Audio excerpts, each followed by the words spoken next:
नमस्कार, आदाब, सत श्री अकाल, जय हिंद दोस्तों। आपका स्वागत है अफसल इंस्टीट्यूट में। मैं आज आपके लिए केमिस्ट्री का क्लास 11 केमिस्ट्री का दोस्तों थर्मोडायनेमिक एंड थर्मोकेमिस्ट्री लेके आया हूँ। तो इसमें बेसिकली हम आज पूरे फॉर्मूले और सारे जो थ्योरी वाले पॉइंट होंगे हम सारे कवर कर लेंगे। घबराने का नहीं है इसमें। तो ज़्यादा बातचीत ना करते हुए अपने टॉपिक पे आते हैं दोस्तों, क्योंकि आज लंबा चलेगा क्लास, क्योंकि आज चलेगा लंबा। ठीक है, ओके। एक मिनट में थोड़ा सेटिंग वेटिंग कर लूँ।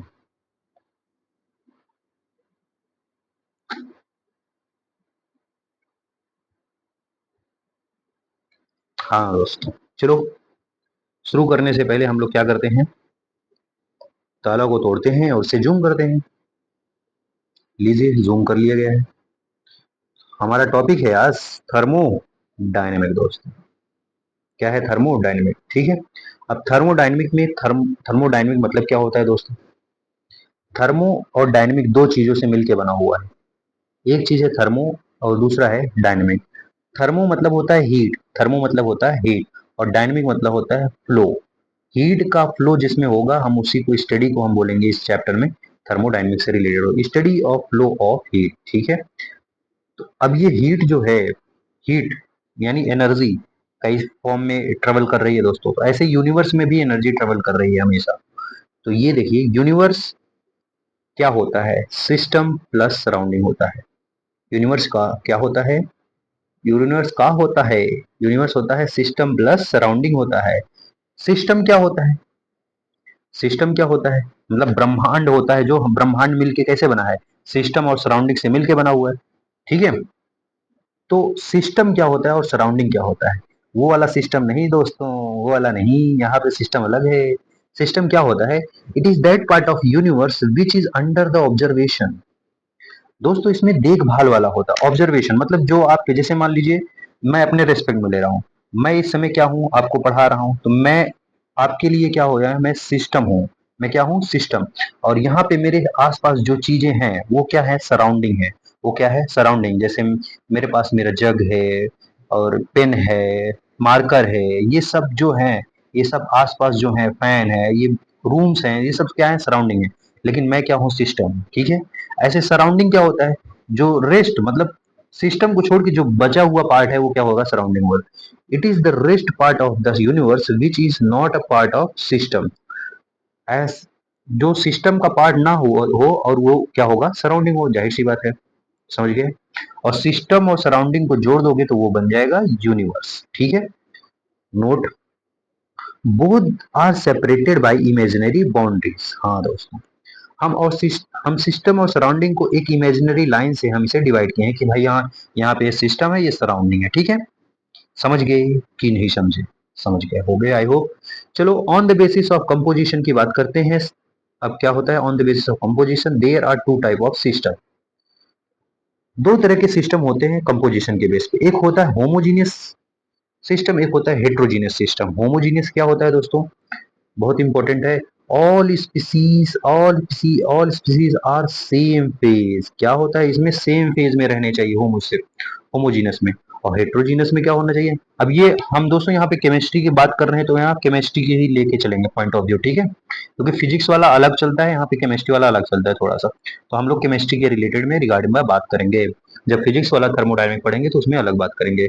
अगला जब होगा वही होगा, नहीं उसके बाद होगा, क्योंकि अगला वाला तो हम I think mechanical properties of fluid, फिर इसके बाद आएगा आपका थर्मोडायनामिक। चलिए, हेट्रोजीनियस में क्या होता है? All species are not a same phase. सभी स्पीसीज क्या होते हैं? सेम फेज में नहीं होते हैं। जैसे कि यहाँ पे होमोजीनियस में देखिए, एक रिएक्टेंट है और एक प्रोडक्ट है।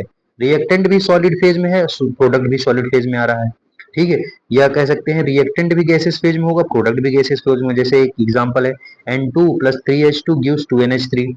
ये सभी गैस में है, ये भी गैस में है, ये भी गैस में है, ये भी गैस में है। ठीक है। ये होमोजीनियस हो गया। हेट्रोजीनियस में क्या होता है? रिएक्टेंट का फेज अलग हो और प्रोडक्ट का फेज अलग हो। जैसे यहाँ पे देखिए, रिएक्टेंट क्या है? कैल्शियम कार्बोनेट एक सॉलिड है, और यहाँ पे कैल्शियम ऑक्साइड सॉलिड होगा, गैसियस CO2 होगा, मतलब एक डिफरेंट हो गया। तो यहाँ पे एक हेट्रोजीनियस मिक्सचर की बात हो जाएगी। ठीक है, समझ गए। नॉर्मल सी बात थी, आई होप समझ गए होगे। चलिए आगे बात करते हैं। On the basis of properties of system, system के मतलब उसके प्रॉपर्टीज के बेसिस पे दो तरह के होते हैं सिस्टम के पार्ट। कौन कौन से होते हैं? एक होता है इंटेंसिव, एक होता है एक्सटेंसिव। ठीक है। अब इंटेंसिव प्रॉपर्टी क्या होती है और एक्सटेंसिव प्रॉपर्टीज क्या होती है दोस्तों? इंटेंसिव प्रॉपर्टी जो होती है इंडिपेंडेंट होता है ऑफ मास, मास के ऊपर इंडिपेंडेंट होता है इंटेंसिव प्रॉपर्टी। एक्सटेंसिव क्या होता है? डिपेंड्स ऑन द मास, ये मास के ऊपर डिपेंड करता है। ठीक है। और इंटेंसिव प्रॉपर्टी जो होता है दोस्तों नॉन एडिटिव इन नेचर होता है, इसे हम ऐड नहीं किए कर सकते। लेकिन एक्सटेंसिव प्रॉपर्टी होता है उसे हम ऐड कर सकते हैं। ठीक है। जैसे इंटेंसिव प्रॉपर्टी में एग्जांपल है कुछ, उसके एग्जांपल देख लो दोस्तों। एग्जांपल डेंसिटी है, प्रेशर है, पीएच है, मोलैलिटी है, नॉर्मेलिटी है, स्पेसिफिक हीट कैपेसिटी है, बॉइलिंग पॉइंट है, यहाँ पे एमपी जो है मेल्टिंग पॉइंट है। ठीक है। BP boiling point, MP melting point, S जो है स्पेसिफिक हीट कैपेसिटी बात कर रहे हैं। ठीक है। और एक्सटेंसिव प्रॉपर्टीज में दोस्तों मास हो गया, लेंथ हो गया, एरिया हो गया, वॉल्यूम हो गया, फोर्स हो गया, मोल हो गया। ठीक है। और all energy are extensive properties. एक नोट में हमने लिखा है जो सभी एनर्जी होंगे जैसे delta H, delta G, delta S, enthalpy, entropy, Gibbs free energy, ये सब क्या होंगे दोस्तों? एक्सटेंसिव प्रॉपर्टीज होंगे। ठीक है। समझ गए? आई होप समझ गए होंगे। एक यहाँ बहुत बड़ा बढ़िया पॉइंट आ गया दोस्तों, ये देखिए। Two ratio of two extensive is always intensive. जब हम दो एक्सटेंसिव का रेशियो लेंगे, मतलब दो रेशियो का जब डिवाइड करेंगे, जब दो एक्सटेंसिव प्रॉपर्टीज को हम डिवाइड करेंगे, उसका जो रेशियो आएगा वो क्या होगा? वो होगा इंटेंसिव। ठीक है। जैसे कि आप यहाँ पे देख रहे हैं डेंसिटी इक्वल टू होता है मास बाई वॉल्यूम। मास क्या होता है? एक एक्सटेंसिव प्रॉपर्टीज, और वॉल्यूम क्या होता है? वो भी एक एक्सटेंसिव प्रॉपर्टीज। तो ये दोनों को जब डिवाइड कर रहे हैं तो उससे बन रहा है डेंसिटी। डेंसिटी एक क्या है? Intensive properties. ठीक है। ऐसे कुछ भी लेंगे जो जो दो एक्सटेंसिव प्रॉपर्टी जब डिवाइड करेंगे तो उसको जो आएगा रेशियो वो क्या होगा? इंटेंसिव प्रॉपर्टी होगा। आई होप समझ गए होंगे। आपको तो ये बेसिक वाला आता ही होगा दोस्तों। क्या? जब अगर हम सॉलिड से लिक्विड में जा रहे हैं तो सॉलिड से लिक्विड को हम क्या बोलते हैं? फ्यूजन हो रहा है। और फ्यूजन जहां होता है वहां हम मेल्टिंग पॉइंट यूज करते हैं। ठीक है। जब लिक्विड से गैस से फेज में जा रहे हैं तो वहां पे होता है वेपराइजेशन, मतलब भाप बन के उड़ रहा है, तो वेपराइजेशन होगा तो वहां पे यूज करेंगे हम बॉइलिंग पॉइंट। लेकिन अगर हम सॉलिड से डायरेक्ट गैस में चले जा रहे हैं, जैसे कपूर होता है, कपूर को अगर हम जलाएं वो एक सॉलिड है। अब जब जलाते हैं, कैंपर जैसे बोलते हैं दोस्तों, जब जलाते हैं तो वो हम गैस में होता है, तो गैस में वो कन्वर्ट हो जाता है। तो जो आरती वारती होती है दोस्तों, तो वहां पे जब लिया जाता है आरती में, वहां पे कैंपर जलाया जाता है ना कपूर, तो देखोगे आप वो सॉलिड स्टेट रहता है, तुरंत गैस स्टेट में बन जाता है जल के। तो वहां पे वो जो स्टेट बन रहा है उसको क्या बोलते हैं? सब्लिमेशन। समझ गए? समझ गए कि नहीं? आई होप यहाँ समझ गए होगे। चलिए आगे बात करते हैं। आइए बात करते हैं state function and path function की दोस्तों, बहुत इंपॉर्टेंट। स्टेट फंक्शन क्या होता है? It is a property of system which depends on initial and final position. ये इनिशियल और फाइनल पोजीशन पे ही डिपेंड करता है दोस्तों। लेकिन path function it is property of system which depends on the path, जो पाथ पे ट्रेवल, जो पाथ जितना चलेगा उस पर डिपेंड करेगा। स्टेट फंक्शन कौन कौन से होते हैं दोस्तों? पाथ फंक्शन के छोड़ के जितने बचेंगे सारे स्टेट फंक्शन होंगे। पाथ फंक्शन अभी तक दो या तीन ही है दोस्तों। क्या है? वर्क है, हीट है, फ्रिक्शन है, ये तीनों क्या है? पाथ फंक्शन है। बाकी जितने जो बचेंगे वो आपके क्या होंगे? स्टेट फंक्शन, जैसे कि temperature, pressure, delta U internal energy V, delta H enthalpy, delta S entropy, delta G गिव्स फ्री एनर्जी। ये हम आगे बात करेंगे दोस्तों। हम ऐसे क्यों बोल पा रहे हैं अभी हम आगे आपको ये बताएंगे। ठीक है। लोड लेने का नहीं, आराम से चलते हैं। ठीक है। अभी ये सब टर्म्स हैं, टर्म्स मतलब अभी ये बस वर्ड है अभी। ठीक है। आगे चलेंगे इसके बारे में सारे डिटेल बात करेंगे। ठीक है। घबराने का नहीं, बस याद कर लेना। Reversible, irreversible. रिवर्सिबल क्या होता है दोस्तों? रिवर्सिबल रिएक्शन क्या होता है? और reversible, it is a process in which direction of reaction can be reverse. इसमें दोस्तों जो रिएक्शन का डायरेक्शन होगा वो रिवर्स हो सकता है, आगे भी जा सकता है, पीछे भी जा सकता है। प्रोडक्ट भी फॉर्म कर सकता है, रिएक्टेंट भी फॉर्म, प्रोडक्ट भी फॉर्म कर सकता है, रिएक्टेंट भी फॉर्म कर सकता है। जैसे N2 3H2 गिव्स 2NH3। ठीक है। यहाँ से ये मिलके दोस्तों, ये मिलके क्या बना सकता है आपका? अमोनिया भी बना सकता है, और ये टूट के आपका N2 और H2 में भी बन सकता है। ठीक है। समझ गए? समझे कि नहीं समझे? आई होप समझ गए होगे। चलिए आगे बात करते हैं। इसमें देखो, It is a property, irreversible reaction, it is a property which in which direction of reaction cannot be reversed. इसमें रिवर्स नहीं होता है दोस्तों, मतलब अगर रिएक्टेंट से प्रोडक्ट बन रहा है तो सिर्फ एक ही डायरेक्शन में बनेगा, ठीक है। जैसे Na plus Cl gives NaCl, ठीक है। यहाँ पे एक रे उसका वो दिया है दोस्तों, यहाँ पे प्रेशर लिया है, यहाँ पे क्या लिया है, एक्सपेंशन का, प्रेशर और वॉल्यूम का कर्व लिया है, प्रेशर और वॉल्यूम का, ठीक है। अब ये एक्सपेंशन का बनाया है, यहाँ पे कंप्रेशन का। एक्सपेंशन जब करेंगे तो ये इस तरफ आइसोकोरिक कंडीशन में आएगा और फिर ये जाएगा इस कंडीशन में आइसोबारिक में।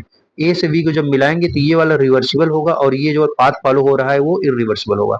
लेकिन जब कंप्रेस कर रहे हैं, जब दबा रहे हैं, तब कैसे होगा, तो इस तरफ हो जाएगा आइसोकोरिक कंडीशन और ये हो जाएगा आइसोबारिक कंडीशन, ठीक है। तो यहाँ पे इंक्रीज कर रहा है तो ये इरिवर्सिबल कंडीशन और यहाँ से जाएगा ये रिवर्सिबल कंडीशन हो जाएगा।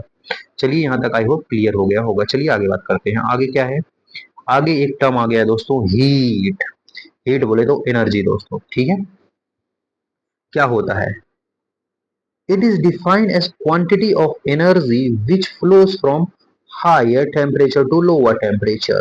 दोस्तों आपको ये पता होना चाहिए, कोई भी चीज अगर हायर टेम्परेचर पे है, अगर उसे लोअर टेम्परेचर पाना है तो मतलब वो क्या करेगा, अपना हीट ये इसको देगा, फिर ये दोनों लोग बराबर हो जाएंगे, ठीक है, हीट फ्लो होगा, ठीक है। Higher temperature to lower temperature होता है। It is defined as quantity of heat which flows from high temperature to the lower temperature. High temperature से कहाँ आते हैं, लो टेम्परेचर की तरफ आते हैं, ठीक है। समझ गए, समझे कि नहीं समझे। हम्म कोई चीज ज्यादा रहेगा उस कम की तरफ आएगा तब भी तो होगा ना। अब कम वाला ज्यादा की तरफ एनर्जी देना पड़ेगा, ज्यादा की तरफ कम आएगा तो फिर उसे एनर्जी नहीं देना पड़ेगा, आराम से चला आएगा, ठीक है। और फिर एक तरफ आके मेंटेन हो जाएगा, ठीक है।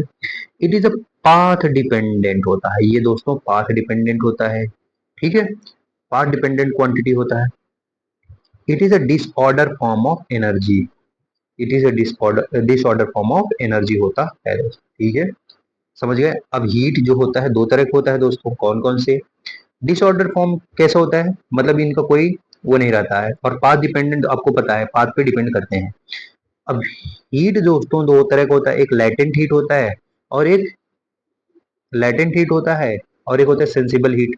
लैटेंट हीट क्या होता है दोस्तों, अब लैटेंट हीट दिमाग में आना चाहिए, लैटेंट हीट क्या होता है। ये एक ऐसा हीट होता है जो सिर्फ और सिर्फ तब यूज होगा जब फेज चेंज होगा, जब फेज चेंज होगा, मतलब अगर सॉलिड से लिक्विड में जा रहा है, लिक्विड से गैस में जा रहा है, तब ही यूज होगा, ठीक है। It is heat required to change state और फेज ऑफ द सिस्टम, ठीक है, तब वहां पे यूज होगा। इसका फॉर्मूला होता है Q equal to M L होता है, ठीक है, Q equal to M L होता है। और सेंसिबल हीट का दोस्तों क्या होता है, जब टेम्परेचर चेंज हो, जब टेम्परेचर चेंज हो तब हम सेंसिबल हीट का यूज करेंगे। Heat required to change the temperature of the system without changing a phase, हाँ, और फेज चेंज ना हो, जब टेम्परेचर चेंज हो लेकिन फेज चेंज ना हो तब हम सेंसिबल हीट का यूज करेंगे। तो वहां पे Q S equal to M S delta T. यहाँ पे एस जो होगा स्पेसिफिक हीट कैपेसिटी होता है, जो कि specific heat capacity of water का जो होता है 4.2 जूल पर कैलोरी होता है, ऐसे आई थिंक होता है, ठीक है। चलिए आगे बात करते हैं दोस्तों, सेंसिबल हीट की बात करते हैं, कैसे सेंसिबल हीट कैलकुलेट किया जाता है। तीन तरह के सेंसिबल हीट होते हैं दोस्तों, कौन कौन से। पहला होता है हीट कैपेसिटी, दूसरा होता है स्पेसिफिक हीट कैपेसिटी और तीसरा होता है molarity heat capacity. Heat capacity होता है Q S equal to C into delta T. C क्या है, स्पेसिफिक हीट, सी क्या है, हीट कैपेसिटी होता है, ठीक है। Rise of temperature by 1 degree Celsius पर 1 डिग्री सेल्सियस और 1 केल्विन, ठीक है। 1 डिग्री सेल्सियस से या 1 केल्विन से जब टेम्परेचर को राइज करेंगे तो वहां पे हीट कैपेसिटी का यूज होता है। और स्पेसिफिक हीट कैपेसिटी क्या होता है, जब हम फॉर्मूला बताए थे Q equal to M S delta T, यहाँ से S इक्वल टू, यहाँ पे S इक्वल टू हो जाएगा Q अपॉन में M इंटू डेल्टा टी। इसका इसका डेफिनेशन हो जाता है हीट राइज बाय द पर ग्राम पर डिग्री सेल्सियस, पर ग्राम पर डिग्री सेल्सियस, तो वहां पे आ जाएगा स्पेसिफिक हीट कैपेसिटी, ठीक है। और मोलर स्पेसिफिक हीट कैपेसिटी कैसे होता है, molar specific heat capacity, molar square यहाँ पे सीएम होता है दोस्तों, मोलर के सीएम, सीएम को क्यू एस अपॉन में N into delta T. Q S क्या होता है, क्यू एस क्या होता है, क्यू एस दोस्तों होता है हीट, और एन क्या होता है मोल, और टी क्या होता है, टी क्या होता है, टेम्परेचर होता है, ठीक है। इसका डेफिनेशन हो जाएगा heat raises by 1 mole by per moles per degree Celsius, तब वहां पे हो जाएगा मोलर हीट कैपेसिटी दोस्तों। आई होप समझ में आ गया होगा। डेफिनेशन ज्यादा इंपॉर्टेंट नहीं है, बस आपको ये फॉर्मूले पता होना चाहिए। चलिए आगे बात करते हैं वर्क की, जिसका आप इंतजार कर रहे थे। इसमें वर्क क्या होता है, थोड़ा आई पेन मॉडिफाई करना पड़ेगा यार, ज्यादा ही छोटा हो गया। ठीक है, इतना सही है। वर्क क्या होता है दोस्तों? It is a defined as quantity of energy when system changes its state by changing P and B. दोस्तों जब हम प्रेशर और वॉल्यूम को चेंज कर रहे हैं, तब वहां पे एनर्जी का मतलब जो क्वांटिटी ऑफ एनर्जी होता है वो चेंज होता है, और वहीं पे उसको डिफाइन किया जाता है। ठीक है, आइए नेक्स्ट पेज पे हम बात करते हैं और डिटेल में। पहले हम क्या करेंगे, इसका ताला तोड़ेंगे और जादू से जूम कर लेंगे। जूम कर लिए। आइए, it is a path dependent होता है। ये भी क्या होता है, पाथ डिपेंडेंट होता है क्वांटिटी। ठीक है, it is a ordered form of energy. कैसे होते हैं ये, ऑर्डर्ड फॉर्म ऑफ एनर्जी होता है दोस्तों। वर्क बराबर होता है पी माइनस में P external into delta we होता है। माइनस क्यों इंपॉर्टेंट है दोस्तों, टू फॉलो आईयूपीएसी रूल। यहाँ पे माइनस क्यों लगाया जा रहा है, क्योंकि आईयूपीएसी रूल को फॉलो करने के लिए। ठीक है, वर्क वर्क ऐसे भी निकाल सकते हैं, एरिया अंडर पीवी कर्व। जो जब ग्राफ दिया रहेगा एरिया अंडर पीवी कर्व निकाल के, लेकिन माइनस में रहेगा, माइनस में रहेगा, याद रखिएगा। ठीक है, note work done by the system. अब साइन कन्वेंशन आ गया दोस्तों। साइन कन्वेंशन, अगर एक्सपेंशन हो रहा है, एक्सपेंशन मतलब बढ़ रहा है, हीट को बढ़ा रहे हैं, एक्सपेंड कर रहे हैं या काम करके एक्सपेंशन हो रहा है, work done by the system हो रहा है, बाय द सिस्टम, तो वहां पे वर्क कैसा होगा, नेगेटिव होगा। ठीक है, वर्क कैसा आएगा, नेगेटिव आएगा। लेकिन कंप्रेशन होगा, अगर हम दबा रहे हैं, अगर हम दबा रहे हैं, तो वहां पे work done on the system, on the system कैसा होगा दोस्तों, पॉजिटिव होगा। यहाँ केमिस्ट्री में बात कर रहा हूँ दोस्तों, केमिस्ट्री में work done by the system कैसा होगा, negative. Work done on the system कैसा होगा, पॉजिटिव होगा। ठीक है, फिजिक्स में अलग बात चलेगी, वहां अलग बात करेंगे। ठीक है, हाँ दोस्तों ये इंपॉर्टेंट है। अगर ये वहां पे क्वेश्चन जब सॉल्व करते करते क्वेश्चन में 1 लीटर एटीएम आ जाए, 1 लीटर एटीएम आ जाए, तो वहां पे 1 लीटर एटीएम बराबर होता है 101 पॉइंट समथिंग। तो आप 101 से करके अगर अप्रोक्स 100 ले लेंगे तब भी हो जाएगा दोस्तों। ठीक है, आपको ये पता होना चाहिए, एक कैलोरी में 4.2 जूल होता है, और एक न्यूटन मीटर में 1 जूल होता है दोस्तों। एक न्यूटन मीटर में कितना जूल होता है, 1 जूल होता है। चलिए, ये यूनिट कन्वेंशन था और साइन कन्वेंशन दोनों बता दिया है, आपको याद होना चाहिए। अब इसी पे हम फॉर्मूले पे सारा खेल खेलेंगे, लेकिन ये पता होगा तभी। ठीक है, चलिए अब हम पहले अपने लॉ की बात करेंगे, जिसे बोलते हैं जीरोथ लॉ। बहुत ज्यादा बढ़िया टॉपिक आ गया है जीरोथ लॉ। क्या होता है जीरोथ लॉ? ये कहता है दोस्तों कि अगर तीन सिस्टम मतलब एक सिस्टम रखा गया है, तीन मतलब बड़ा ऐसे लीजिए, एक बॉक्स है, यहाँ पे आप ऐसे समझिए, एक बॉक्स है या एक कंटेनर है, वहां पे ये बोला गया है कि इनको सेपरेट किया गया है, ए बी और सी को एक कंटेनर है उसमें सेपरेट किया है। बोला गया है टेम्परेचर ऑफ ए बराबर टेम्परेचर ऑफ सी है, टेम्परेचर ऑफ ए बराबर टेम्परेचर ऑफ सी है, टेम्परेचर ऑफ बी बराबर टेम्परेचर ऑफ सी है, और टेम्परेचर ऑफ बी बराबर टेम्परेचर ऑफ सी। अगर ये टेम्परेचर ए बराबर सी है और टेम्परेचर बी बराबर सी है, तो ये भी जरूरी है कि टेम्परेचर ऑफ ए बराबर टेम्परेचर ऑफ बी भी होना चाहिए। ठीक है, क्या बोला, अगर टेम्परेचर ए ऑफ बराबर सी है, टेम्परेचर बी बराबर सी है, तो इसका मतलब टेम्परेचर ऑफ बी बराबर ए होना चाहिए, या ए बराबर बी होना चाहिए। या देखिए यहाँ पे क्या लिखा है, based on the law of thermal equilibrium when two bodies A and B have equal temperature, then third body of C, then temperature of A and temperature of B also equal. बहुत ज्यादा important आ गया दोस्तों। ठीक है, चलिए ये समझ गए होंगे आई होप। चलिए आगे बात करते हैं एक नए टॉपिक की, जिसका नाम है इंटरनल एनर्जी। इंटरनल एनर्जी क्या होता है दोस्तों, अंदर की जो ऊर्जा है क्या होता है दोस्तों। इसमें बहुत सारे kinetic energy, potential energy, mechanical energy, vibrational energy, सब प्लस कर दो, इंटरनल एनर्जी आ जाता है। ठीक है, अब क्या होता है, all the possible form of energy that can associated with the system are refer to as internal energy. जो सिस्टम से जुड़ा हुआ वो एनर्जी लगेगा वही होता है इंटरनल, उसी को बोलते हैं इंटरनल एनर्जी। सारे जो दुनिया जहान के सारे जो एनर्जी होंगे जो उस सिस्टम पे लग रहा है होगा वही होगा इंटरनल एनर्जी दोस्तों। जैसे मैं इस कप को उठा रहा हूँ तो इस पे दोस्तों मतलब मैं ऐसे चला रहा हूँ, इस पे इस समय क्या लग रहा है, काइनेटिक एनर्जी भी लग रहा है, कुछ पोटेंशियल एनर्जी भी लग रहा है, कुछ और क्या मैकेनिकल एनर्जी, कुछ इसमें वाटर है घूम भी रहा है, वाइब्रेशनल एनर्जी, बहुत सारी एनर्जी जो दुनिया जहां के जो एनर्जी लगेंगे उसमें सारे एनर्जी को सम कर देंगे तो इंटरनल एनर्जी आ जाएगी। ठीक है। It is impossible to measure exact value of internal energy. बोल भी दिया है दोस्तों कि एग्जैक्ट इंटरनल एनर्जी बताना इम्पॉसिबल है, इम्पॉसिबल। ठीक है। But change in internal energy can be measure when the system changes its state. लेकिन दोस्तों हम उसके जो चेंज होता है उसके चेंज के इंटरनल एनर्जी को हम डिफाइन कर सकते हैं, बता सकते हैं कि इसका जो चेंज आया है कि लगभग इतना आया है। ठीक है।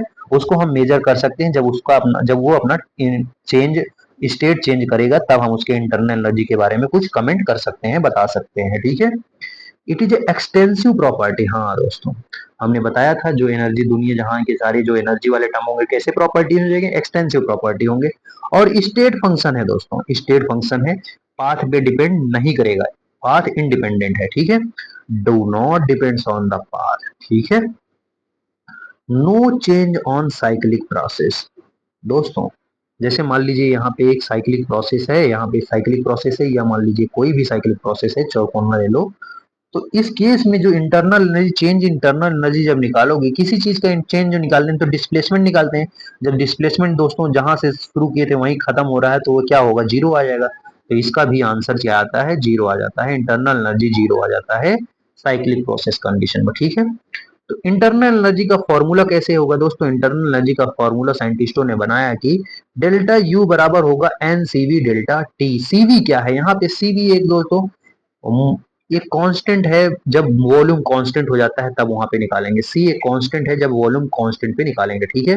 और सीवी बराबर होता है F/2 × R। यहाँ पे F क्या है, F जो होता है डिग्री ऑफ फ्रीडम है, R एक यूनिट कांस्टेंट होता है जो कि 8.3 आता है एनर्जी केसेस में, और वैसे जब मोल केसेस में निकालेंगे तो आएगा 0.0823 ऐसे। ठीक है, समझ गए, आई होप समझ गए होगे। चलिए अब अपना फर्स्ट लॉ ऑफ थर्मोडायनेमिक की बात करते हैं। जीरोथ लॉ की बात हो गई, अब हम फर्स्ट लॉ की बात कर लेंगे। अब हमने पूरा बेसिक कवर कर लिया है दोस्तों, अब फर्स्ट लॉ पढ़ने के लिए हम तैयार हैं। फर्स्ट लॉ क्या बोलता है दोस्तों, पहले पहले ये बताइए कि फर्स्ट लॉ बेस किस पे है। First law conservation of energy पे बेस है दोस्तों। एनर्जी जब कंजर्व कर देंगे तो उसी पे हम इसके हम बात कर सकते हैं फर्स्ट लॉ की। ठीक है, समझ गए, आई होप यहाँ समझ गए होगे। आइए बात करते हैं, आइए आइए आइए, क्या बोलता है, energy can not be created. Energy को क्रिएट नहीं कर सकते, जो बचपन में सीखे दोस्तों। Energy can not be created, can not be destroyed, it can be transfer from one form to another form. दोस्तों एनर्जी को ना क्रिएट कर सकते हैं ना तो डिस्ट्रॉय कर सकते हैं। जो एनर्जी है उसे हम एक फॉर्म में दूसरे फॉर्म में कन्वर्ट कर सकते हैं दोस्तों। जैसे वाटर एनर्जी हाइड्रोजन एनर्जी है उसे हम इलेक्ट्रिक एनर्जी में कन्वर्ट कर दे रहे हैं। विंड एनर्जी है, विंड एनर्जी को हम इलेक्ट्रिकल एनर्जी में कन्वर्ट कर रहे हैं दोस्तों। आजकल आप देख पा रहे हैं विंड मिल चल रही है, वाटर में जो टरबाइंस नाच रहे हैं उसमें टरबाइंस, उसके हम एक फॉर्म की उस एनर्जी को हम दूसरे फॉर्म में कन्वर्ट कर रहे हैं दोस्तों। अब हम कभी कभी अब एक समय ऐसे आएगा जो बोल रहे हैं उस एनर्जी को कन्वर्ट कर देंगे इलेक्ट्रिकल एनर्जी में। कुछ भी हो सकता है दोस्तों दुनिया में। ठीक है, बस इसे कन्वर्ट किया जा सकता है, इसे क्रिएट नहीं किया जा सकता, याद रखिएगा। ठीक है। The total energy of universe is constant दोस्तों।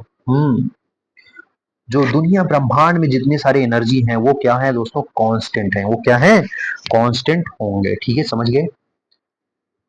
Total energy of an isolated remain constant through it में change from one form to another. Total energy of universe constant होता है लेकिन इसे हम वन फॉर्म में अनदर फॉर्म में convert कर सकते हैं। ये तो हमने आपको पहले ही डिफिनेशन में बता दिया था। आइए दोस्तों अब इसके फॉर्मूले की बात करते हैं। यहाँ पे थर्मोडायनेमिक ने जब पूरा सिस्टम किया, इवेल्युएट किया, कैलकुलेट किया, सारा दिमाग लगाया, तब जो साइंटिस्टों ने एक फॉर्मूला पाया, केमिस्ट्री वाले साइंटिस्टों ने, कि कहा कि चेंज इन इंटरनल एनर्जी बराबर होगा वर्क प्लस एनर्जी के, क्या बोला, चेंज इन इंटरनल एनर्जी बराबर होगा वर्क प्लस एनर्जी के, वर्क प्लस एनर्जी के प्लस, ये देखो क्यू क्या है, एनर्जी है, डब्ल्यू क्या है, वर्क है, डेल्टा डब्ल्यू क्या है, इंटरनल एनर्जी है, इंटरनल एनर्जी बराबर क्यू प्लस डब्ल्यू होता है। ठीक है दोस्तों, आइए अब बात करते हैं, ये फॉर्मूला इंपॉर्टेंट है, अब इस पे बहुत सारे क्वेश्चंस आएंगे जो कि आपको लगाना है। टाइप ऑफ थर्मोडायनेमिक की बात करते हैं, कई सारे क्या क्या प्रोसेस हैं दोस्तों, चार प्रोसेस हैं बेसिकली, चार प्रोसेस हम पढ़ेंगे यहाँ पे, isothermal, isobaric, isochoric and last में एडियाबैटिक के बारे में पढ़ेंगे। ठीक है, आइसोथर्मल, आइसोथर्मल दो चीजों से मिलकर बना है, आइसो मतलब होता है सेम, थर्मल मतलब टेम्परेचर, सेम टेम्परेचर मतलब टेम्परेचर क्या कर दो, कांस्टेंट कर दो दोस्तों, तो डेल्टा टी या होगा जीरो होगा, तो अगर डेल्टा टी जीरो कर दोगी तो हम जानते हैं, फॉर्मूला पढ़े हैं दोस्तों, डेल्टा यू बराबर होता है N C V delta T.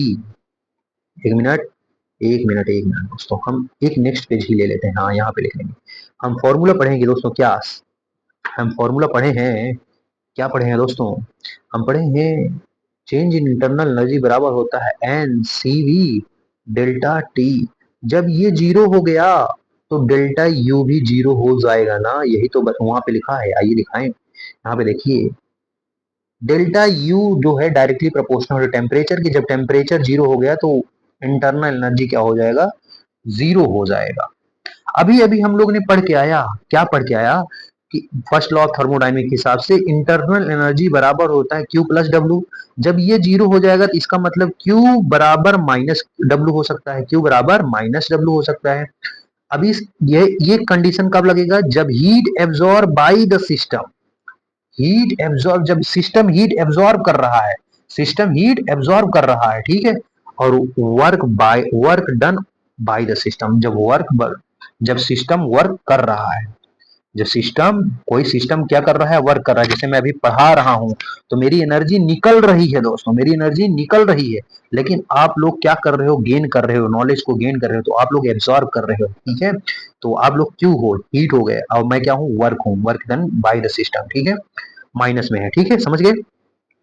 लेकिन अगर वर्क निकालना पड़े, मान लीजिए अगर वर्क निकाले तो वर्क बराबर माइनस क्यू हो सकता है, ये भी हो सकता है, तो work done on the system, work done on the system, और इस केस में क्या, heat release by the system, अब इससे हीट रिलीज होगी सिस्टम से, अब इससे हीट क्या होगी, सिस्टम से हीट रिलीज होगी दोस्तों, समझ गए, पहला सिस्टम क्या करता था, हीट एब्जॉर्ब करता था, लेकिन वर्क क्या करता था, वर्क बाय द सिस्टम होता था, वर्क बाय द सिस्टम कर रहे हो, सिस्टम हीट एब्जॉर्ब कर रहा है, ठीक है, लेकिन work done on the system कर रहे हो तो हीट क्या कर रहा है, रिलीज कर रहा है, समझ गए, आई होप समझ गए होगे।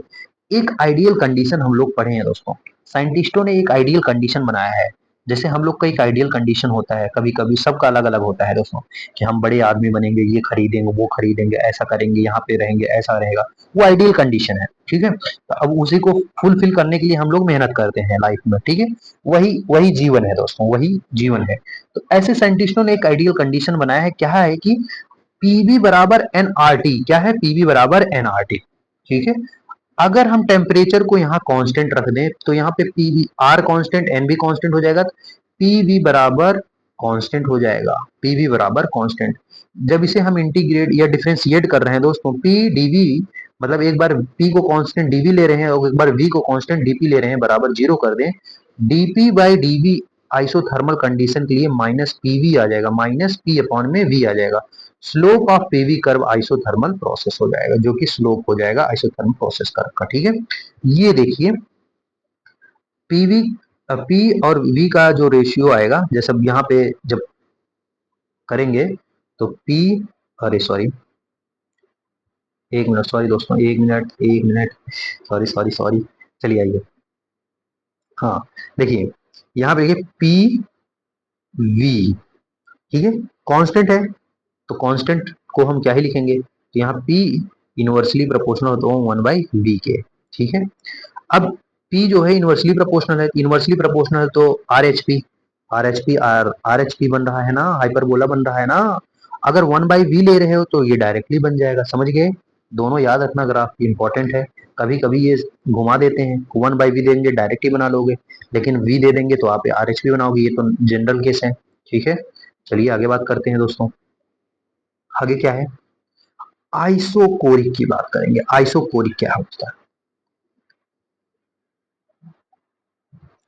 आइसोकोरिक कंडीशन में क्या होगा दोस्तों, आइसोकोरिक जैसे नाम बोल रहा है, आइसो बोले तो सेम, कोरिक मतलब वॉल्यूम, कोरिक मतलब वॉल्यूम, वॉल्यूम सेम हो जाए, मतलब वॉल्यूम कांस्टेंट हो जाए। ठीक है, अब वॉल्यूम को कांस्टेंट कर रहे हैं, तो हम लोग पढ़े हैं दोस्तों, वर्क बराबर होता है -p एक्सटर्नल टू v, यानी वर्क डन यहाँ पे 0 हो जाएगा। ठीक है, नेक्स्ट पेज पे आइए, नेक्स्ट पेज पे आइए, जब हम पेज ऐड किए थे, हाँ, जहाँ पे देखिए क्या बोल रहा हूं मैं, वर्क बराबर बोला था -p इंटू डेल्टा वी, जब ये 0 हो जाएगा यानी वर्क 0 हो जाएगा। ठीक है, अगर वर्क 0 हो जाएगा तब क्या होगा, आइए देखते हैं। वर्क अगर 0 हो जाएगा तो हमने फॉर्मूला पढ़ा है, work first law of thermodynamics से, क्यू बराबर डेल्टा यू बराबर क्यू प्लस डब्ल्यू। जब वर्क 0 हो जाएगा तो यानी डेल्टा यू किसके बराबर हो जाएगा, एनर्जी के बराबर हो जाएगा, क्यू के बराबर हो जाएगा, तो यानी हीट एट कांस्टेंट वॉल्यूम पे हो जाएगा, या इसे हम लिख सकते हैं डेल्टा यू बराबर क्यू भी लिख सकते हैं। ठीक है, समझ गए, समझे कि नहीं समझे, आई होप समझ गए होंगे। आइडियल कंडीशन क्या है इसमें, पीवी इक्वल टू एनआरटी, यहाँ पे जब वॉल्यूम कांस्टेंट है तो यानी P directly proportional to temperature, P1/T1 upon P बराबर P2/T2 हो जाएगा। जब इसका हम ग्राफ बनाएंगे दोस्तों, पी और टेम्परेचर का थोड़ा सा करके ये टेम्परेचर का ग्राफ स्टेट बन जाएगा वॉल्यूम के। ठीक है, समझ गए, स्लोप क्या होगा, वॉल्यूम आएगा। ठीक है, ये देखिए, अब हम डेल्टा डेल्टा एनर्जी बराबर यानी डेल्टा यू इंटरनल एनर्जी बराबर क्यू भी है, और डेल्टा एनर्जी बराबर पढ़े हैं N C B delta T, और यहाँ पे सी बी क्या है, वॉल्यूम कांस्टेंट फॉर, मतलब ये सी कांस्टेंट है कैसे, फॉर कांस्टेंट वॉल्यूम के लिए। ठीक है, अगर एक मोल के लिए ले रहे हैं तो N C B delta T हो जाएगा, एन के लिए 1 हो जाएगा, यहाँ एन डेल्टा यू हो जाएगा सी बी डेल्टा टी। ठीक है, तो जब इसका निकालेंगे delta U by delta T करेंगे तो ये आएगा सी बी, या इसी को डेल्टा की जगह इंस्टेंटेनियस कर देंगे, D you by D T कर सकते हैं एट कांस्टेंट वॉल्यूम पे। ये एक मोल के लिए हो गया, लेकिन अगर रिएक्शन के लिए लिख रहे हैं दोस्तों, अगर मान लीजिए फॉर रिएक्शन के लिए लिख रहे हैं तो delta U T two minus delta U T one बावन में T U two minus T one बराबर ये डेल्टा सी वी के बाद कर आ जाए कि सी वी एक कांस्टेंट वॉल्यूम है। ठीक है, समझ गए। आइए हम नेक्स्ट पेज पे चलते हैं, इसकी बात हो गई है, ये कोई जरूरत नहीं है। आइए नेक्स्ट पेज पे चलते हैं। नेक्स्ट पेज पे क्या है, नेक्स्ट पेज पे हम ताला को पहले तोड़ेंगे और इसे हम जूम कर लेंगे। ठीक है, आइए, जूम हो गया है तो आइए आइए नेक्स्ट टॉपिक बढ़ते हैं, फ्री एक्सपेंशन और वैक्यूम में दोस्तों। फ्री एक्सपेंशन बोले तो प्रेशर एक्सटर्नल क्या होगा, 0, प्रेशर एक्सटर्नल इस केस में भी क्या हो जाएगा, वर्क 0, यानी चेंज इन इंटरनल एनर्जी क्या हो जाएगी, किसके बराबर हो जाएगी, क्यू के, मतलब चेंज इंटरनल बराबर क्यू ए, लेकिन एट कांस्टेंट प्रेशर पे दोस्तों, तो यहाँ पे डेल्टा यू बराबर हो जाएगा क्यू पी। समझ गए, अभी हम क्यू पी की आगे बात करेंगे दोस्तों। ठीक है, आइए आगे बात करते हैं। साइक्लिक प्रोसेस, साइक्लिक प्रोसेस में हम अभी पीछे आपको बता के आए हैं, initially and final state are same, यानी चेंज इन इंटरनल एनर्जी क्या हो जाएगा, 0। अगर चेंज इन इंटरनल एनर्जी 0 तो वैसे जो आइसोथर्मल कंडीशन में जो फॉलो हुआ था रूल, वही वाला फॉलो यहाँ भी होगा। ठीक है, अब हम बात करते हैं आइसोबारिक की थर्ड। आइसो बोले तो सेम और बारिक बोले तो प्रेशर, सेम प्रेशर, प्रेशर यहाँ पे कांस्टेंट, प्रेशर क्या हो जाएगा, कांस्टेंट। जब प्रेशर कांस्टेंट हो जाएगा, यहाँ पे डेल्टा यू बराबर क्यू प्लस डब्ल्यू, हम फर्स्ट लॉ ऑफ थर्मोडायनेमिक्स, यहाँ पे कोई चीज 0 नहीं होगा दोस्तों। ठीक है, अब प्रेशर कांस्टेंट पे हमने पढ़ा था क्यू पी हो जाएगा। ठीक है, क्यू पी यहाँ पे बात किया था ना ये वाला, और वर्क बराबर हो जाएगा minus P into delta P.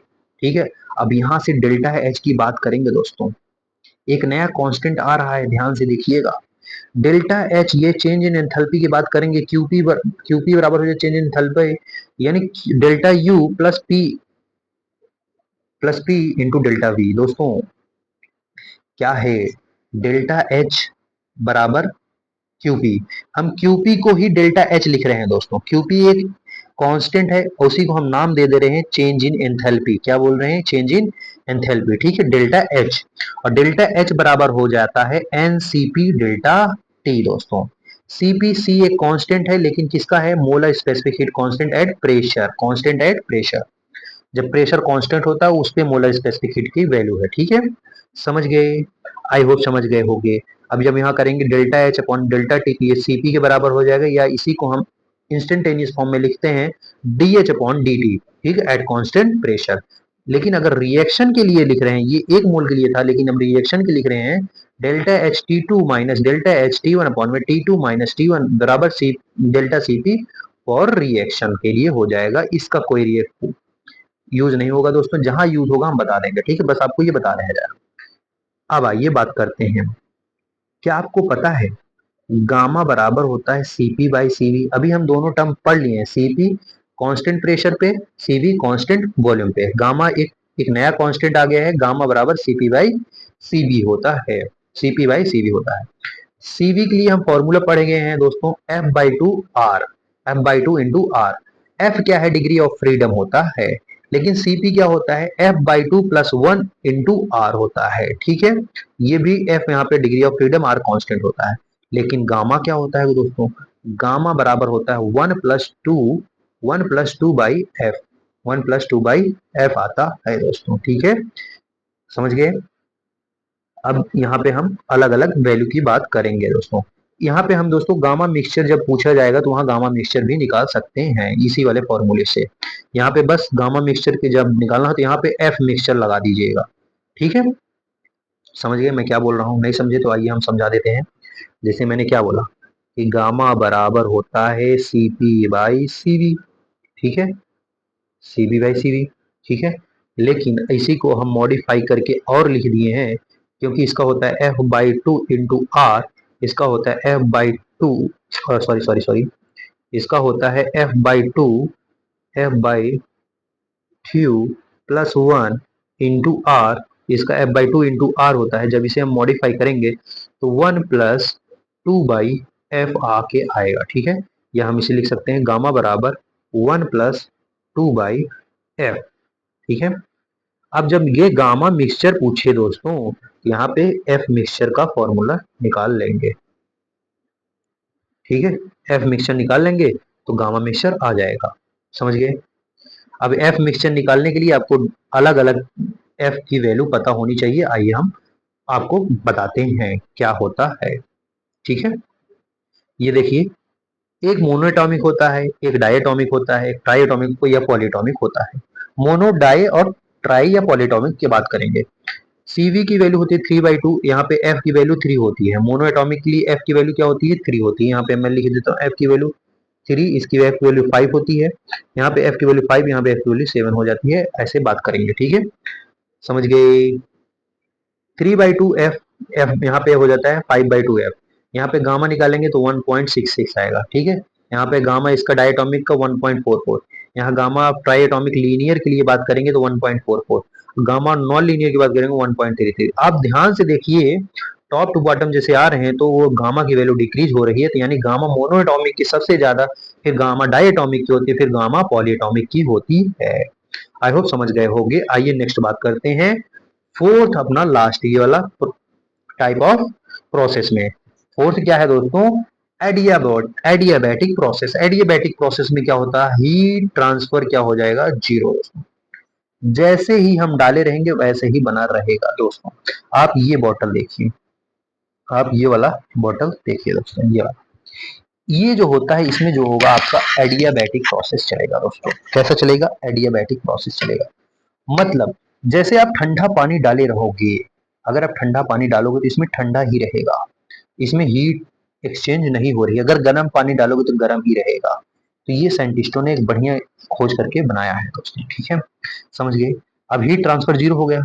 अब यहाँ पे डेल्टा यू बराबर होता है क्यू प्लस डब्ल्यू। ठीक है, क्योंकि ये फर्स्ट लॉ ऑफ थर्मोडायनेमिक्स के हिसाब से। अब क्यू क्या हो गया? जीरो। यहाँ इंटरनल एनर्जी बराबर हो जाएगा वर्क के। इंटरनल एनर्जी किसके बराबर हो जाएगा? वर्क के दोस्तों। ठीक है, समझ गए? अब वर्क डन एडियाबैटिक क्या होता है? वर्क डन एडियाबैटिक बराबर होता है चेंज इन इंटरनल एनर्जी। यहाँ पे हो जाएगा एनसीवी डेल्टा टी, से वर्क डन भी निकाल सकते हैं। फॉर एडियाबैटिक प्रोसेस यहाँ पे आपको एक फॉर्मूला पता चलेगा आगे चल के, पी वी की पावर गामा क्या होगा? कांस्टेंट होगा। ठीक है दोस्तों, गामा वहीं पे जो यूज किया है, gamma monoatomic 1.66, gamma diatomic 1.44, gamma try atomic को 1.33 हो जाता है दोस्तों। ठीक है, जब आप इसका हम डिफ्रेंसिएशन करेंगे डीपी बाई डीवी वॉल्यूम के रेस्पेक्ट में, तो यहाँ पे आएगा माइनस गामा पीवी। यहाँ पे ये स्लोप ऑफ एडियाबैटिक कर्व हो जाएगा।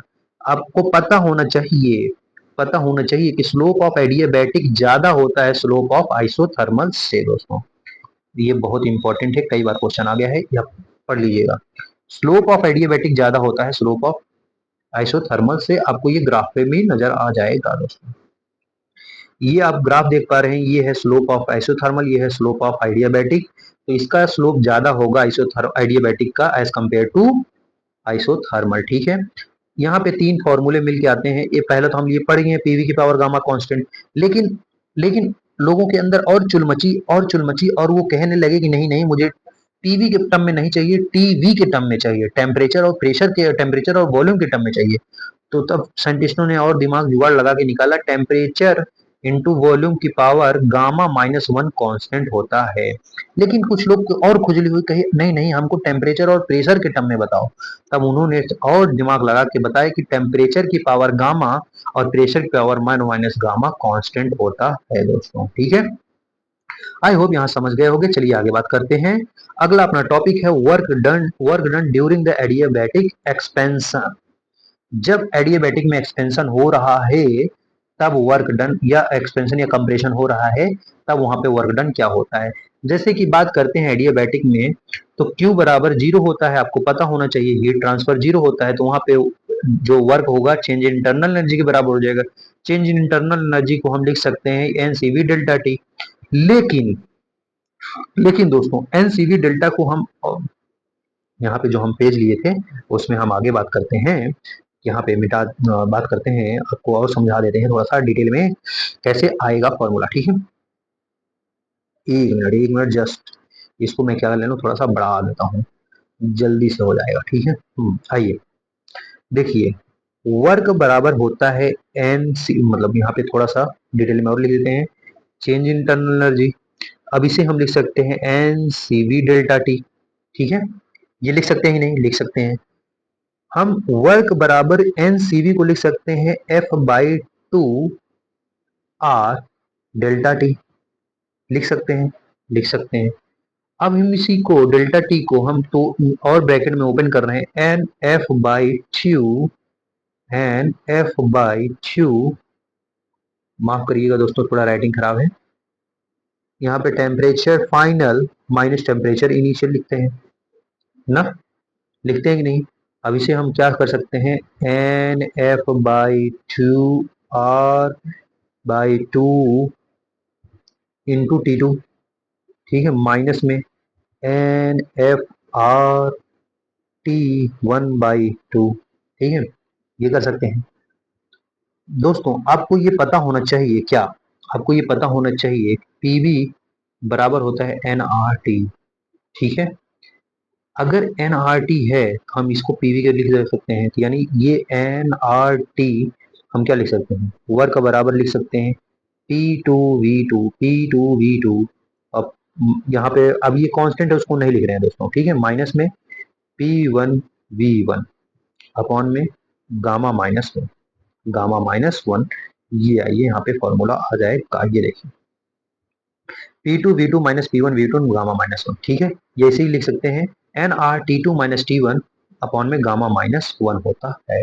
लेकिन अगर CV अगर लिखते हो गामा के टाइम में दोस्तों, देखिए यहाँ पे मैं आपको ये बताया नहीं, जो गामा होता है CV इक्वल टू क्या होता है, NR गामा -1 होता है, NR गामा -1 होता है।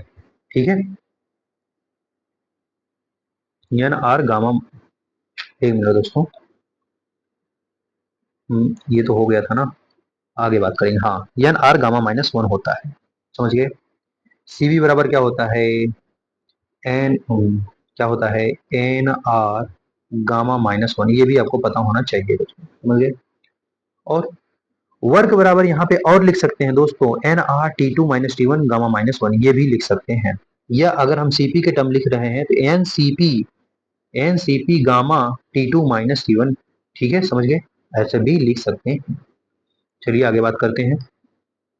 अगर प्रेशर प्रेशर और वॉल्यूम का ग्राफ दिया है, तो सीधा जाएगा तो ये आइसोबारिक कंडीशन, इस तरफ जाएगा तो आइसोकोरिक कंडीशन, इस तरह यहाँ से ऐसे जा रहा है तो आइसोथर्मल, और डीप जा रहा है उसका स्लोप और ज्यादा हो जा रहा है तो एडियाबैटिक हो जाएगा।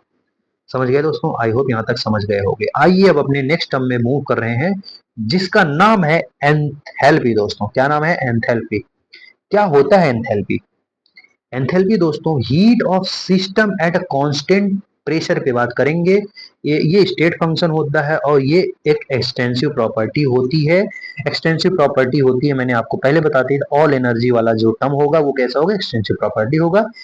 एंथैल्पी भी डेल्टा एच की तरह लिखा जाएगा, जो कि होता है, ये कांस्टेंट प्रेशर पे डिफाइन किया जाता है। तो एच बराबर हम लोग ने पढ़ लिया था यू प्लस पीवी। ये पढ़ लिए थे कि नहीं पढ़ लिए थे? कैसे आया था? यहाँ पे ये देखिए, देख रहे हैं पहले वह यहाँ पे इंटरनल एनर्जी बराबर QP minus PV delta B.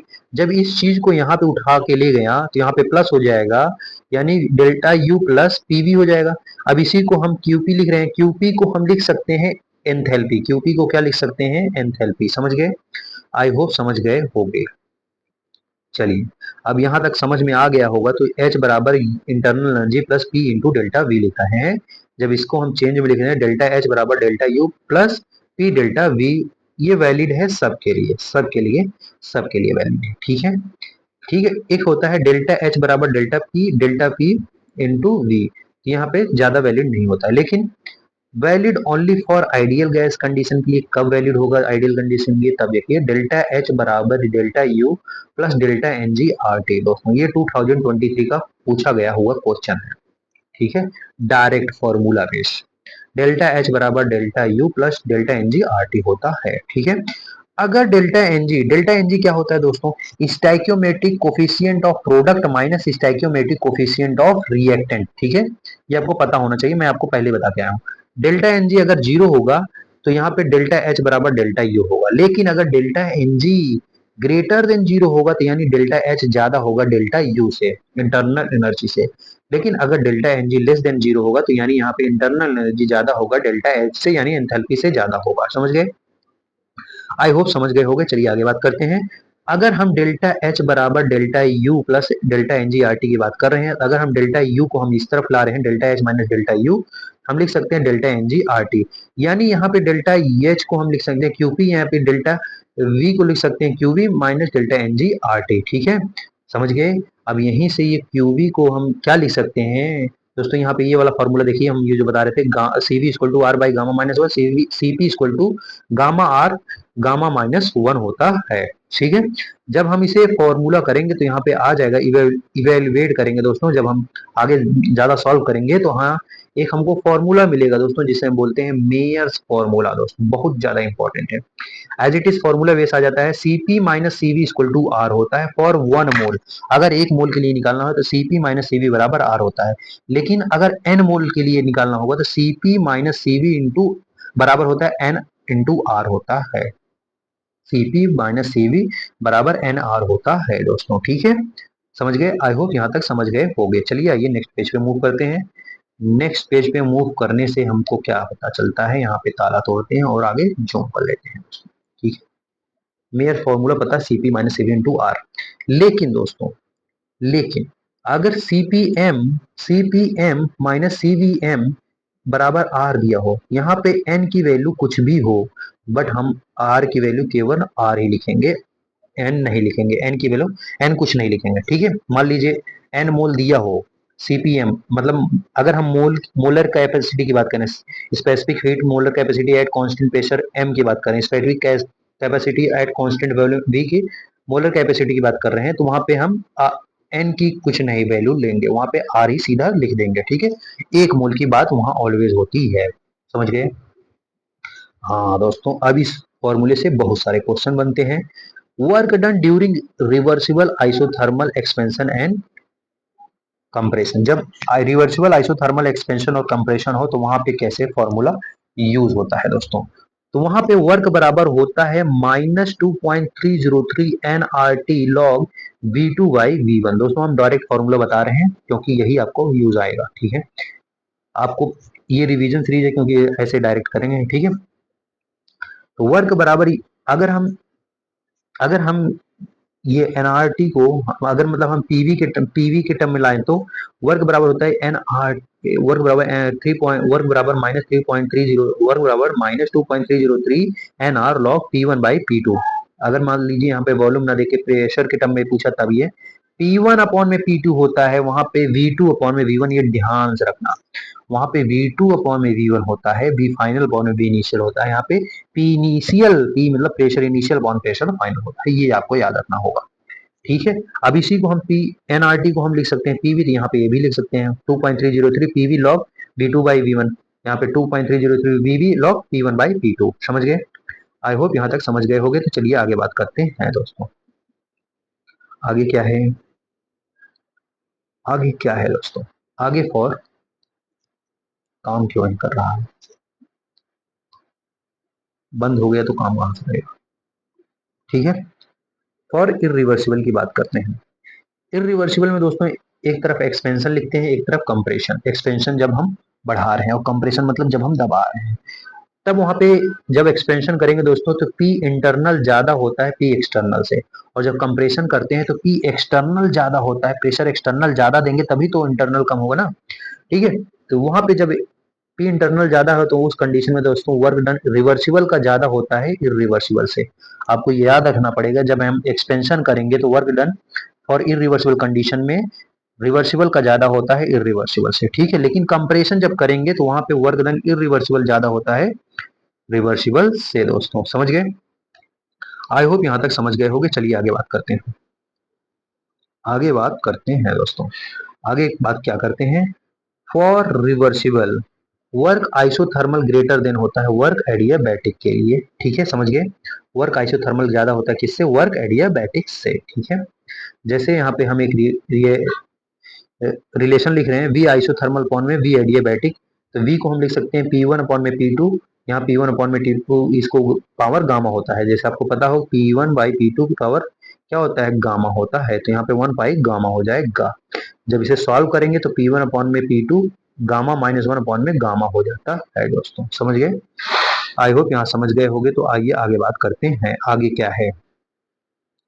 आगे अपना एक बढ़िया पॉइंट है दोस्तों, limitation of first law of thermodynamics. क्या कारण रहा कि फर्स्ट लॉ जो है फेल रहा?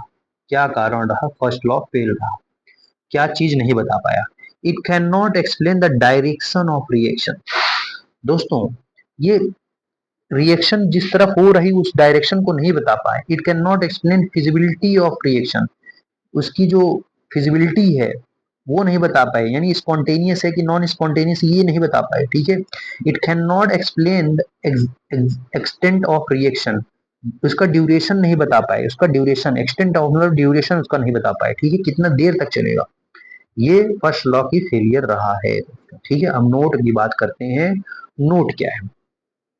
Delta U internal energy measure an apparatus of constant volume, जहां पे बोम कैलोरी मीटर पे। ठीक है, delta H measure an apparatus of constant pressure cup and coffee जब होता है तो वहां पे बात करेंगे। ठीक है, अब आइए आगे बात करते हैं। आगे क्या है दोस्तों? आगे है टू ड्राइविंग फोर्स, मैक्सिमम रहेगा तो रैंडमनेस होगा और डिसऑर्डरनेस। ठीक है, जब फोर्स मैक्सिमम रहेगा तो मैक्सिमम रहेगा तो रैंडमनेस और डिसऑर्डरनेस, और यहाँ पे मैक्सिमम होगा तो मैक्सिमम स्टेबिलिटी और मिनिमम एनर्जी की बात करेंगे। ठीक है, कौन कौन से प्रोसेस होते हैं? एक होता है स्पॉन्टेनियस, एक होता है नॉन स्पॉन्टेनियस। स्पॉन्टेनियस को हम बोलते हैं फिजिबिलिटी और नॉन स्पॉन्टेनियस को नॉन फिजिबल होता है। स्पॉन्टेनियस हो जो तो अपने आप हो जाता है, इट सेल्फ अपने आप ही हो जाए, अगर एक बार शुरू कर दोगे तो शुरू ही रहेगा। ठीक है, occur without help of any external force, कोई किसी एक्सटर्नल फोर्स की जरूरत नहीं होगी। ठीक है, लेकिन non spontaneous occur with the help of external force, इसमें फोर्स लगाना पड़ेगा आपको। ठीक है, समझ गए? आई होप समझ गए होगे। चलिए आगे बात करते हैं, ज्यादा मेरे ख्याल। अब एक पॉइंट आ रहा है एंट्रोपी। दोस्तों एंट्रोपी को डेल्टा एस से रिप्रेजेंट करते हैं। ठीक है, अब ये क्या होता है, ये क्या बोला है भाई? It is a thermodynamic state quantity which is an measure of randomness और disorderness of the system.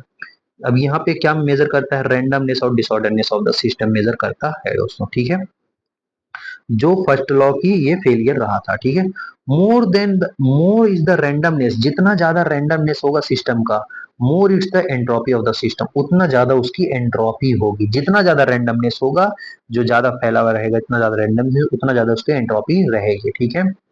Entropy is a state function. Entropy कैसा है? State function. ये पाथ पे डिपेंड नहीं करता है, depends only on initial and final position. ये आपको पता होना चाहिए। ठीक है। और आगे बात करते हैं। ये एंट्रोपी जो होता है एक एक्सटेंसिव प्रॉपर्टी होता है। एक्सटेंसिव प्रॉपर्टी होता है ऑल एनर्जी टर्म्स और, समझ रहे हो, all energy terms are extensive property. Entropy orders, जैसे एंट्रोपी ऑर्डर क्या है?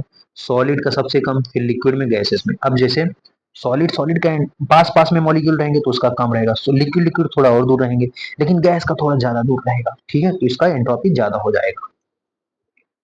अगर टेम्परेचर बढ़ा रहे हो, काइनेटिक एनर्जी मॉलिक्यूल इंक्रीज हो गया। अब काइनेटिक टेम्परेचर बढ़ाओगे, काइनेटिक एनर्जी इंक्रीज होगा। क्योंकि क्योंकि क्योंकि क्योंकि काइनेटिक एनर्जी बराबर होता है 3/2 एम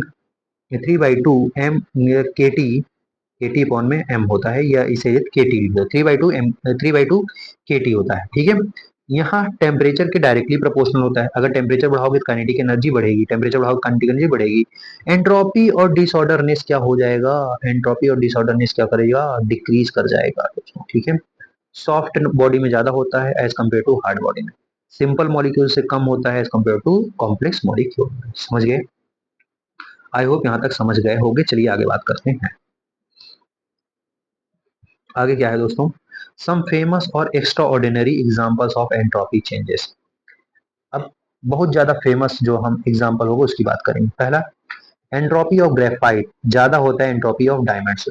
अब ग्रेफाइट के मॉलिक्यूल थोड़ा थोड़ा दूर रहते हैं, लेकिन डायमंड के एकदम पास पास रहते हैं। ठीक है, इसलिए उसकी एंट्रोपी ज्यादा होती है ग्रेफाइट की।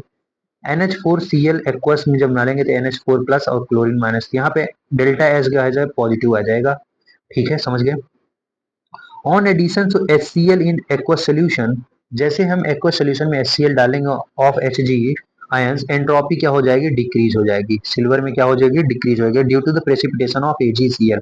अब वहां पे AgCl का पीपीटी बन जाएगी, इस वजह से उसकी एंट्रोपी क्या हो जाएगी? डिक्रीज हो जाएगी, डेल्टा एस वहां पे निगेटिव आ जाएगी। ठीक है। ऑन बॉइलिंग ऑफ एग, जब हम बॉइलिंग कर रहे हैं दोस्तों, बॉइलिंग कर रहे हैं तो डीनेचुरेशन ऑफ प्रोटीन हो रहा है, उसमें डीनेचुरेशन प्रोटीन का डीनेचुरेशन प्रोटीन टूट रहा है, वहां पे एंट्रोपी क्या हो जाएगी? इंक्रीज हो जाएगी। एंट्रोपी क्या हो जाएगी? इंक्रीज हो जाएगी। ठीक है। स्ट्रेचिंग ऑफ रबर, देखिए जब जब अनबॉइल एग रहता है तो उसकी एंट्रोपी कम रहती है, लेकिन बॉइल कर दोगे तो उसकी एंट्रोपी ज्यादा हो जाएगी। आपको ऐसे याद रखना है। ठीक है, समझ गए? स्ट्रेचिंग ऑफ रबर, जब हम रबर को, जब इरेजर नहीं होता उसे रब करते हैं, तो उसे अगर खींच रहे हैं खींच रहे हैं तब क्या होगा? During the stretching of the rubber band, it's it's long flexible macromolecule get uncoiled, entropy क्या हो जाएगी? डिक्रीज हो जाएगी। उसकी एंट्रोपी क्या हो जाएगी? डिक्रीज हो जाएगी। जब हम मिल्क से कर्ड बना रहे हैं तो एंट्रोपी क्या हो जाएगी? इंक्रीज हो जाएगी, क्योंकि वहां पे भी डीनेचुरेशन ऑफ प्रोटीन हो रहा है दोस्तों। समझ गए? आइए, इतना फेमस एग्जांपल है, आप इसको याद कर लीजिएगा। डेल्टा एस यूनिवर्स का, डेल्टा एस यूनिवर्स बराबर डेल्टा एस सिस्टम बराबर डेल्टा एस सराउंडिंग का। ठीक है, हमने पढ़ा था यूनिवर्स बड़ा होता है सिस्टम प्लस सराउंडिंग, सब यहाँ पे डेल्टा एस लगा देना है। समझ गए? आइए आगे बात करते हैं। आगे टॉपिक पे बढ़ने से पहले हम क्या करते हैं दोस्तों? ताला को तोड़ते हैं और इसे हम जूम कर लेते हैं। आइए जूम कर लिए, जूम कर लेते हैं, तो फिर आइए टॉपिक पे बढ़ते हैं। ठीक है, क्या टॉपिक है? Formula to calculate delta S. Delta S calculate करने के लिए क्या फॉर्मूला होता है दोस्तों? डेल्टा एस बराबर होता है क्यू रिवर्सिबल अपॉन में टेम्परेचर, यानी डेल्टा एच अपॉन में टी होता है। ठीक है, अब यहाँ पे फॉर्मूला निकाल लो। डेल्टा एस बराबर N C V L N T two minus T two upon में टी वन, प्लस में N R L N V two by V one, या इसे लिख सकते हैं डेल्टा एस बराबर N C P L N T two by T one plus N R L N P one by P two हो जाता है। और एनी रिएक्शन, अगर किसी रिएक्शन के लिए लिख रहे हैं तो ये ज्यादा इंपॉर्टेंट है दोस्तों, वो इंपॉर्टेंट नहीं था, ये ज्यादा इंपॉर्टेंट है। रिएक्टेंट जब कन्वर्ट हो रहा है प्रोडक्ट में, तो delta S of reaction, delta S of product minus delta summation delta S of product minus summation delta S of reactant होता है। ठीक है, समझ गए? समेशन, ये जो है साइन लगा हुआ है ई का, वो समेशन बोलते हैं। ठीक है, पूरा sum of the stoichiometric coefficient into the product और sum of the stoichiometric coefficient of the reactant, जब उसे करेंगे तो आ जाएगा। समझ गए? आई होप समझ गए हो गए। और रिवर्सिबल रिएक्शन के लिए delta S of Q reversible upon temperature, for irreversible delta S ज्यादा होता है क्यू रिवर्सिबल के, ठीक है। रिवर्सिबल के लिए बराबर होता है, इरिवर्सिबल के लिए ग्रेटर होता है एंट्रोपी, ठीक है। अब आइए हम बात करते हैं सेकंड लॉ ऑफ थर्मोडायनेमिक की। सेकंड लॉ ऑफ थर्मोडायनेमिक क्या बोलता है? और एनी स्पॉन्टेनियस प्रोसेस के लिए डिफाइन होता है, ये स्पॉन्टेनियस प्रोसेस के लिए डिफाइन होता है, डेल्टा एस ऑफ यूनिवर्स या डेल्टा एस टोटल ग्रेटर होता है जीरो के, ठीक है। तो यानी delta S system plus delta surrounding greater होता है जीरो के, समझ गए। यानी delta S of system greater हो जाएगा डेल्टा एस ऑफ सराउंडिंग के, समझ गए। ये भी तो लिख सकते हैं ना, समझ गए कि नहीं? आई होप समझ गए होगे। चलिए आगे बात करते हैं। और नॉन स्पॉन्टेनियस प्रोसेस के लिए डेल्टा टोटल जो होता है लेस देन जीरो होता है। डेल्टा एट इक्विलिब्रियम पे डेल्टा टी क्या होता है, डेल्टा एस टोटल क्या होता है, जीरो के बराबर होता है, समझ गए। अब एंट्रोपी की बात करते हैं। Entropy changes during the change entropy changes during the phase changes और ट्रांजिशन, जब फेज चेंज हो रहा है या ट्रांजिशन हो रहा है तब वहां पे एंट्रोपी चेंजेस का फॉर्मूला कैसे होगा? जब फ्यूजन हो रहा है, सॉलिड से लिक्विड बन रहा है, तो at melting point delta H of fusion बराबर अपॉन में मेल्टिंग पॉइंट का टेम्परेचर, ठीक है। वेपराइजेशन हो रहा है, लिक्विड से गैसेस हो रहा है, लिक्विड से गैसेस बन रहा है तो vaporization, delta S of vaporization delta H of vaporization upon में बॉइलिंग पॉइंट का टेम्परेचर हो जाएगा। ट्रांजिशन जब हो रहा है, डेल्टा एस ट्रांजिशन बराबर delta H of transition upon temperature of transition हो जाएगा, ठीक है। अब हम बात करते हैं चारों कंडीशन में क्या क्या। Isothermal temperature constant, isochoric volume constant, isobaric pressure constant, adiabatic heat transfer zero होता है, ठीक है दोस्तों। आई होप यहाँ तक समझ गए होंगे। चलिए आगे बात करते हैं। आगे क्या है, आगे अपना थर्ड लॉ ऑफ थर्मोडायनेमिक होता है। थर्ड लॉ ऑफ थर्मोडायनेमिक क्या होता है? All substance have same heat capacity eight zero kelvin. Same heat capacity होता है एट जीरो केल्विन पे सभी सब्सटेंस का, चाहे जितना जो सब्सटेंस लो जीरो केल्विन पे ला रहे हो, यानी 0 डिग्री सेल्सियस पे ला रहे हो, तो वहां पे जो होगा वो क्या होगा दोस्तों? 0 केल्विन मतलब -278 डिग्री ऐसे कुछ होता है, ठीक है। 0 केल्विन पे ला रहे हो बेसिकली, तो वहां पे क्या होगा, आपका जो सारे सब्सटेंस का हीट कैपेसिटी क्या होगा, जीरो होगा, ठीक है। Heat capacity of every substance zero at zero kelvin, ठीक है। 0 केल्विन पे सारे हीट कैपेसिटी क्या होगा, जीरो होगा, ठीक है, समझ गए। समझ गए कि नहीं? एक तो बराबर होगा, लेकिन कब? 0 केल्विन पे जीरो के बराबर होगा, ठीक है। Entropy of perfectly crystalline substance is zero. जब परफेक्टली क्रिस्टलाइन सब्सटेंस की बात करेंगे उसका एंट्रोपी क्या होगा, जीरो होगा एट 0 केल्विन पे, समझ गए। आई होप बात कर यहाँ पे हो गई। तो आइए हम नए टर्म पे चलते हैं, और ये थर्मोडायनेमिक के एक लास्ट टर्म पे चलते हैं जिसका बोलते हैं गिब्स फ्री एनर्जी। ये क्या बला है दोस्तों, गिब्स फ्री एनर्जी क्या होती है? It is defined as the free energy of reaction और the chemical analogy of potential energy of the mechanical system.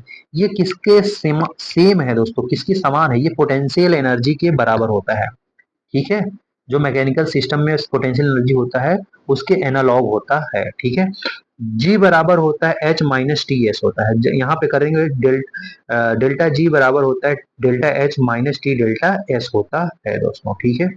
आज मैंने एक क्वेश्चन लगाया, उसमें उसमें एक ये चीज मिला कि आपका डेल्टा जी बराबर हो सकता है डेल्टा जी नॉट प्लस, एक मिनट कहाँ लिखूं, यही लिख देता हूँ, यहाँ लिख देता हूँ जहाँ पेज खाली, हाँ। थोड़ा किस पेन से लिखूं, इस ब्लैक पेन से लिखूं, हाँ। डेल्टा जी बराबर डेल्टा जी नॉट प्लस, एक तो पेन नहीं चलता दोस्तों, प्लस आर टी, अरे भाई चल जा यार,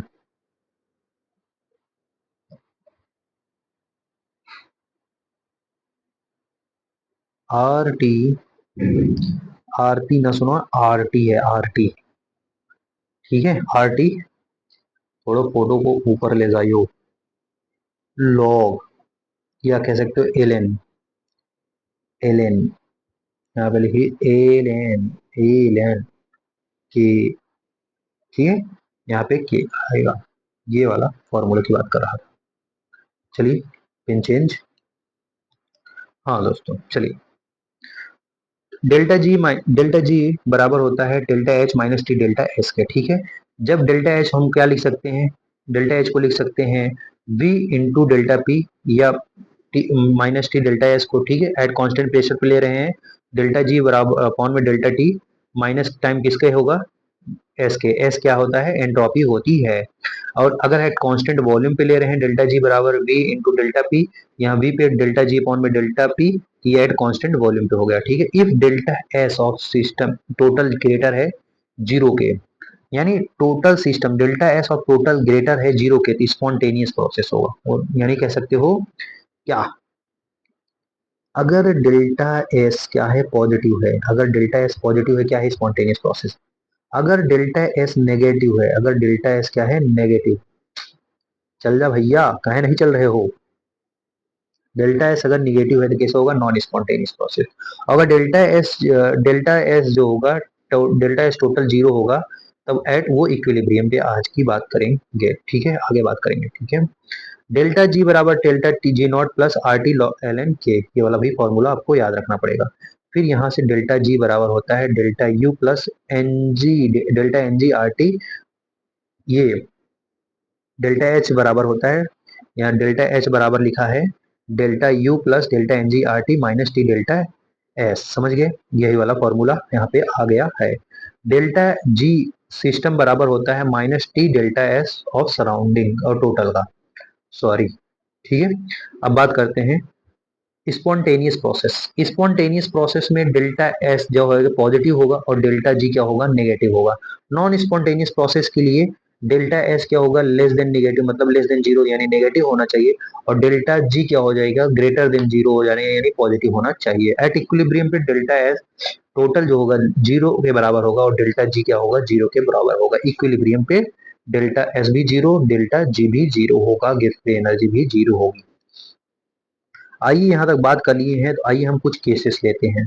अगर केस ऑफ स्पॉन्टेनिसिटी ले रहे हैं, अगर हम डेल्टा एच ग्रेटर देन ले रहे हैं जीरो, यानी डेल्टा एच पॉजिटिव और डेल्टा एस भी पॉजिटिव, तब वहां उस केस में डेल्टा जी की वैल्यू क्या आएगी, उस केस में डेल्टा जी की वैल्यू क्या आएगी।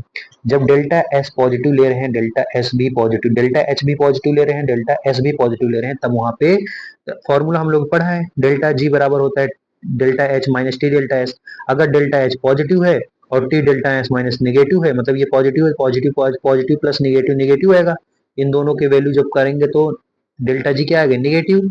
अगर डेल्टा एच की मैग्नीट्यूड कम है टी डेल्टा एस से, तब वो कैसे होगा, spontaneous process at highest temperature पे, हाई टेम्परेचर पे, ठीक है। लेकिन अगर डेल्टा एच पॉजिटिव है और डेल्टा एस निगेटिव है, तो वो कैसा प्रोसेस हो, नॉन स्पॉन्टेनियस प्रोसेस होगा, किसी भी टेम्परेचर पे बात करिए आप। अगर delta H greater than zero है और delta S less than zero negative है, तब वहां पे वो प्रोसेस कैसा होगा, नॉन स्पॉन्टेनियस, कोई भी टेम्परेचर ले लीजिए। जैसे डेल्टा डेल्टा जी बराबर पढ़े हम लोगों ने delta H minus T delta S, तो डेल्टा एच अगर पॉजिटिव है, delta S negative, negative negative positive, तो यानी delta G positive. Delta G positive मतलब ये नॉन स्पॉन्टेनियस प्रोसेस होगा दोस्तों, ठीक है, समझ गए। अगर डेल्टा एस नेगेटिव है तो तब तो वो स्पॉन्टेनियस, अगर डेल्टा जी नेगेटिव, अगर डेल्टा जी पॉजिटिव है तब वो नॉन स्पॉन्टेनियस होगा, समझ गए, समझे कि नहीं समझे, समझ गए होगे। इस केस में डेल्टा जी जो होगा नेगेटिव आएगा, यहाँ पे डेल्टा जी क्या आएगा, पॉजिटिव आएगा, समझ गए। आइए आइए नेक्स्ट आगे बढ़ते हैं। आगे बढ़ने से पहले हम क्या करते हैं, ताला को तोड़ते हैं, ताला को तोड़ के इसे जूम करते हैं दोस्तों, जूम करते हैं।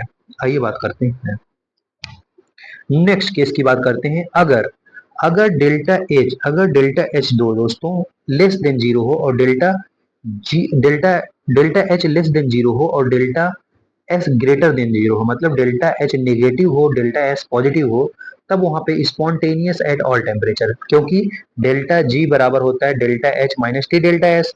डेल्टा एच निगेटिव और डेल्टा एस क्या है, पॉजिटिव, तो पॉजिटिव और निगेटिव निगेटिव आएगा, डेल्टा जी निगेटिव मतलब ऑलवेज नेगेटिव है, मतलब डेल्टा एस ऑलवेज नेगेटिव मतलब स्पॉन्टेनियस एट ऑल टेम्परेचर, समझ गए। लेकिन दोस्तों एक चौथा केस, लास्ट केस है, अगर डेल्टा एच भी जीरो है, लेस देन जीरो है, नेगेटिव है, और डेल्टा एस भी क्या है, जीरो है यानी नेगेटिव है, तब यहाँ स्पॉन्टेनियस है at a low temperature, spontaneous process होगा एट अ लो टेम्परेचर होगा। समझ गए। डेल्टा एस, यहाँ पे डेल्टा एच भी निगेटिव है, delta T minus delta H यानी positive negative negative, delta H क्या होगा, डेल्टा जी क्या होगा, negative, when delta H greater than होगा टी माइनस डेल्टा एस से। समझ गए, समझे कि नहीं समझे, तब वहां पे spontaneous eight a low temperature हो जाएगा। चलिए आगे बात करते हैं। आगे अपना एक नया इसी पे ही फॉर्मूला है, स्टैंडर्ड गिब्स फ्री एनर्जी। दोस्तों ये इंपॉर्टेंट है, अभी तक पढ़े जो वो सिर्फ थ्योरी वाले क्वेश्चन है, लेकिन इससे क्वेश्चन आते हैं बल्कि, ठीक है। डेल्टा जी नॉट बराबर होता है स्टैंडर्ड, इसको स्टैंडर्ड गिब्स फ्री एनर्जी बोलते हैं, -2.303 आरटी, आरटी, ठीक है, आरटी नहीं आरटी लॉग के सी। डेल्टा जी नॉट बराबर होता है -2.303 आरटी लॉग के सी होता है दोस्तों, ठीक है। के सी इक्विलिब्रियम कांस्टेंट होता है। समझ गए, आई होप यहां तक समझ गए होंगे, समझ गए होंगे तो बढ़िया बात है दोस्तों, ठीक है, समझ गए होंगे तो बढ़िया बात है। तो आइए शुरू करते हैं अपना नेक्स्ट टॉपिक, जिसका नाम है दोस्तों थर्मोकेमिस्ट्री। क्या है, अब आगे बढ़ते हैं। इसका नाम है क्या, थर्मोकेमिस्ट्री, ठीक है। अब ये सेकंड चैप्टर का ये मतलब समझ लीजिए, मतलब मैं यहाँ समझ लीजिए दूसरा चैप्टर शुरू हो गया है, ठीक है, लेकिन इसी चैप्टर से रिलेटेड है दोस्तों, तो पढ़ते हैं, ठीक है। It is a branch of physical chemistry which deals with the transfer of heat between the chemical system and it's surroundings. क्या बोला दोस्तों, ये हीट को ट्रांसफर करता है between its chemical systems and surroundings, ठीक है। जैसे कि रिएक्टेंट से प्रोडक्ट की तरफ या प्रोडक्ट से रिएक्टेंट की तरफ हीट को ट्रांसफर करता है दोस्तों, ठीक है। आइए बात करते हैं। हम कई सारे टर्म पढ़ेंगे। डेल्टा जी जो अभी हम पढ़ के आएंगे फ्री एनर्जी, अगर रिएक्शन में summation delta G of product minus summation delta G of reactant, यानी हम प्रोडक्ट के पहले प्रोडक्ट के पहले लिखेंगे फिर माइनस करेंगे रिएक्टेंट के।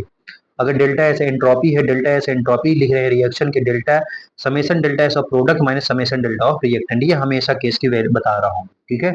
लेकिन अगर हम डेल्टा एच की बात कर रहे हैं तो इसमें दो केस आ जाते हैं दोस्तों, इसमें दो केस आ जाते हैं। कौन कौन से दो केस आ जाते हैं, आइए बात करते हैं, एक मिनट। आइए बात करते हैं डेल्टा एच की केस में दो केस कैसे आते हैं। डेल्टा एच बराबर summation delta H of product minus delta H of reactant, ये कब होगा, जब फॉर्मेशन का केस होगा, मतलब या कह सकते हो कोई और केस होगा जो नीचे वाले केस को छोड़ के, ठीक है। Except delta H for bond dissociation energy या delta H for combustion.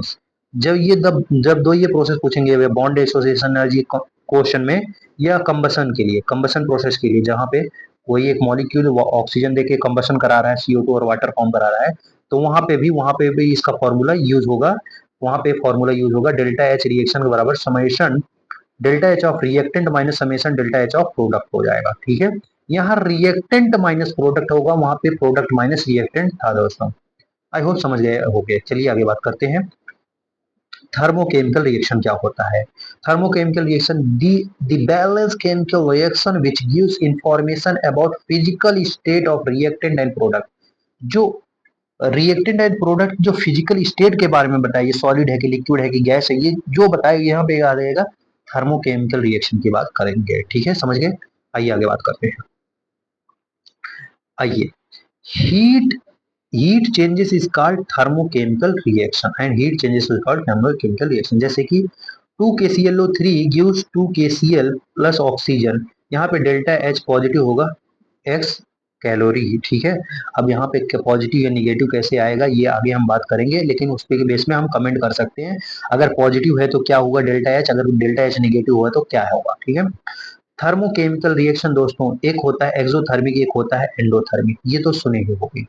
Exothermic क्या होता है, जिसमें से हीट बबल निकलता है, कब, घड़, और जिसमें एंडोथर्मिक क्या होता है, जिसमें हीट देना पड़ता है, हीट देना पड़ता है, ठीक है, आग लगाना पड़ता है। जब आग निकल रहा है तो वहां एक्सोथर्मिक, जब आग देना पड़ रहा है तो वहां एंडोथर्मिक होता है दोस्तों, ठीक है। अब इस केस में डेल्टा एक्सोथर्मिक केस में delta NG negative, delta H जो होता है नेगेटिव होता है उसमें, और जो एंडोथर्मिक होता है वहां पे डेल्टा एच जो होता है पॉजिटिव होता है, ठीक है। डेल्टा एच निगेटिव होता है, मतलब डेल्टा एच जो होता है लेस देन जीरो, यानी delta H of product minus delta H of reactant, यहाँ पे delta H of product less than होगा डेल्टा एच ऑफ रिएक्टेंट की, ये आपका ग्राफ हो गया एक्सोथर्मिक का, ठीक है। लेकिन एंडोथर्मिक में delta H greater than zero होता है, यानी प्रोडक्ट जो है ज्यादा होगा रिएक्टेंट से, ये आपका प्रोडक्ट और रिएक्टेंट ज्यादा है, ये होगा ग्राफ आपका एंडोथर्मिक का दोस्तों। समझ गए, ये ऊपर ऊपर ग्राफ हो गया। चलिए आगे बात करते हैं दोस्तों, आगे क्या आएगा। आगे अपना एक नया टॉपिक आएगा, नया पॉइंट आएगा, जिसका नाम है हीट ऑफ रिएक्शन या हीट ऑफ रिएक्शंस और एंथैल्पी ऑफ रिएक्शन, जहां पे डेल्टा एच की बात करेंगे। ये क्या होता है, हीट ऑफ रिएक्शन क्या होता है? अमाउंट ऑफ हीट इवॉल्व, कितना हीट इवॉल्व हुआ है और absorb when 1 mole of heat react according to the balance reaction had completely react called heat of reaction। क्या बोला? एक जो अमाउंट हीट इवॉल्व हुआ है या हीट एब्जॉर्ब हुआ है 1 मोल ऑफ रिएक्टेंट में to balance chemical reaction had completely react, तब जब कंप्लीटली रिएक्ट करने के बाद जो वो आया है वहां पे, कितना एब्जॉर्ब हुआ, कितना हीट एब्जॉर्ब हुआ, कितना हीट इवॉल्व हुआ है, वही को हम बोलते हैं हीट ऑफ रिएक्शन। जैसे कि यहाँ पे देखिए H2 जब रिएक्ट कर रहा है O2 से तो देता है क्या, H2O। तो यहाँ पे देखेंगे तो ये 1 मोल बन रहा है, तो ये क्या होगा, पॉजिटिव, ये सही बात है। लेकिन H2 plus O2 gives H2O, क्या ये बैलेंस है? नहीं बैलेंस है, तो ये नहीं होगा। बैलेंस इक्वेशन होना चाहिए दोस्तों, बैलेंस केमिकल रिएक्शन होना चाहिए। जैसे यहाँ पे H2 वाटर एंड ऑक्सीजन दे रहा है H2O2, तो यहाँ पे ये बैलेंस है, तो यानी ये 1 मोल का होगा। समझ गए, हीट ऑफ रिएक्शन यहाँ पे होगा। चलिए आगे बात करते हैं। Heat of reaction at constant pressure is delta H, ठीक है, डेल्टा एच होता है कांस्टेंट प्रेशर पे।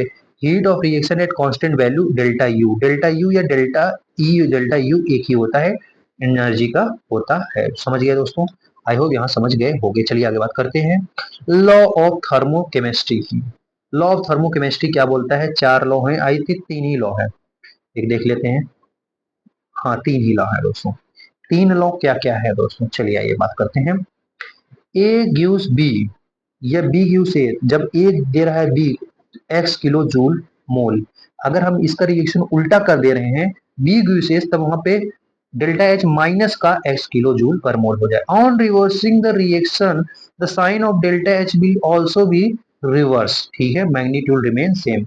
मैग्नीट्यूड सेम रहेगा लेकिन उसका जो साइन होगा वो उल्टा हो जाएगा, अगर पॉजिटिव है तो निगेटिव होगा, नेगेटिव होगा तो पॉजिटिव हो जाएगा। समझ गए, ठीक है। अगर एक रिएक्शन है A gives B, delta H इसका क्या है, एक्स किलो जूल पर मोल, और एक है इसी में आ जाएगा, जब इंटू कर दे रहे हैं एन इंटू ए, कुछ N mole into A gives N mole into B, तो वहां पे डेल्टा एच की वैल्यू आ जाएगी N into X kilo joule पर मोल होगा। जब इसी को हम डिवाइड कर रहे हैं ए बाई एन, एन का कुछ मोल डिवाइड कर रहे हैं, गिव्स बी बाई एन, तो यहाँ पे डेल्टा एच हो जाएगा X by N kilo joule पर मोल आता है। अब एक इंपॉर्टेंट लॉ होता है दोस्तों, जिसे बोलते हैं हेस लॉ, हेस लॉ या इसी से आने वाला लॉ, ठीक है। आइए बात करते हैं हेस लॉ के बारे में। हेस सर ने दिया था तो इसे हेस लॉ बोले गए। जैसे कि ए दे रहा है बी को, ए ए ए से बी बन रहा है, सॉरी, ए ए से बी बन रहा है, डेल्टा एच इसका क्या है x1, और बी से बन रहा है सी, तो इसका डेल्टा एच क्या है x2, और सी से बन रहा है डी, इसका डेल्टा एच क्या है x3। तब ए से डायरेक्ट डी बन रहा है, तो ये इसका डेल्टा एच क्या होगा? तो जब डेल्टा एच इसका करेंगे तो डेल्टा एच इसका निकालने के लिए x1 plus x2 plus x3 करेंगे, तो यहाँ ए गिव्स डी आ जाएगा, ए से डी जो बन रहा है वो आ जाएगा। समझ गए, आई होप यहाँ तक समझ गए हो गए। हेस लॉ क्लियर। चलिए आगे बात करते हैं। आगे आने से पहले हम क्या करेंगे, टॉपिक यहाँ पे ताला को तोड़ेंगे और इसे हम जूम कर लेंगे। आइए आइए हम बात करेंगे factor affecting delta H for reaction. स्टाइकियो में क्या क्या फैक्टर हैं जो अफेक्ट करते हैं? पहला है स्टाइकियोमेट्रिक कोफिशिएंट या quantity of reactant, reactant quantity के इफेक्ट कर सकते हैं। दूसरा रिएक्टेंट कंडीशन या डेल्टा एच और QP and CB delta T, और या delta U at constant volume, at constant pressure या कांस्टेंट वॉल्यूम पे, ठीक है। फिजिकल स्टेट भी इफेक्ट कर सकता है।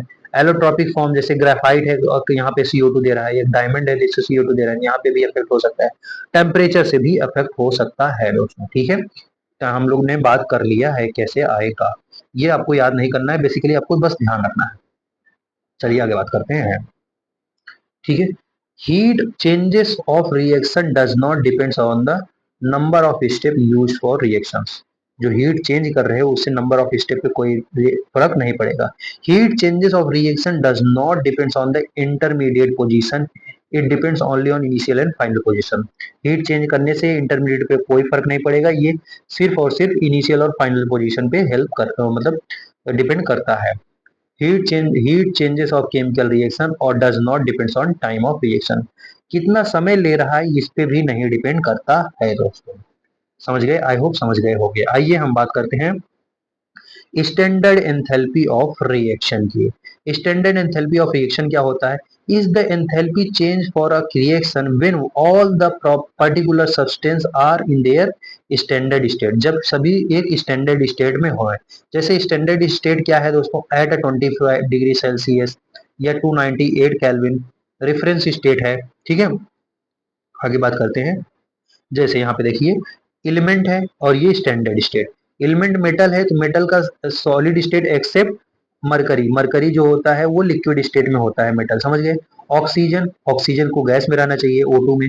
नाइट्रोजन, नाइट्रोजन एटम में फॉर्म में N2 जो है गैस फॉर्म में, हाइड्रोजन H2 गैस फॉर्म में, fluorine F2, Cl2 F2, Cl जो है Cl2, Br जो है Br2, I जो है आयोडीन, S जो है S8 के फॉर्म में रोम्बिक फॉर्म में, P जो होता है P4 व्हाइट फॉर्म में, G C जो है कार्बन जो है ग्रेफाइट के फॉर्म में होता है दोस्तों। यहाँ पे जी जो सी जो लिखा है ग्रेफाइट लिखा है दोस्तों, समझ गए? आई होप यहाँ समझ गए होंगे। चलिए आगे बात करते हैं। आगे क्या है? डिफरेंट टाइप ऑफ एंथैल्पी, ये इंपॉर्टेंट है दोस्तों, ये इंपॉर्टेंट है। पहला डिफरेंट फॉर्म एंथैल्पी है standard heat of formation, delta H of formation की बात करेंगे। ठीक है, चार स्टैंडर्ड हीट ऑफ फॉर्मेशन है, तीन चार वही पढ़ेंगे। ठीक है, क्या है स्टैंडर्ड हीट ऑफ फॉर्मेशन? इसे क्या बोलते हैं? आइए इंग्लिश टर्म पढ़ लेते हैं पहले, तब उसे समझाते हैं।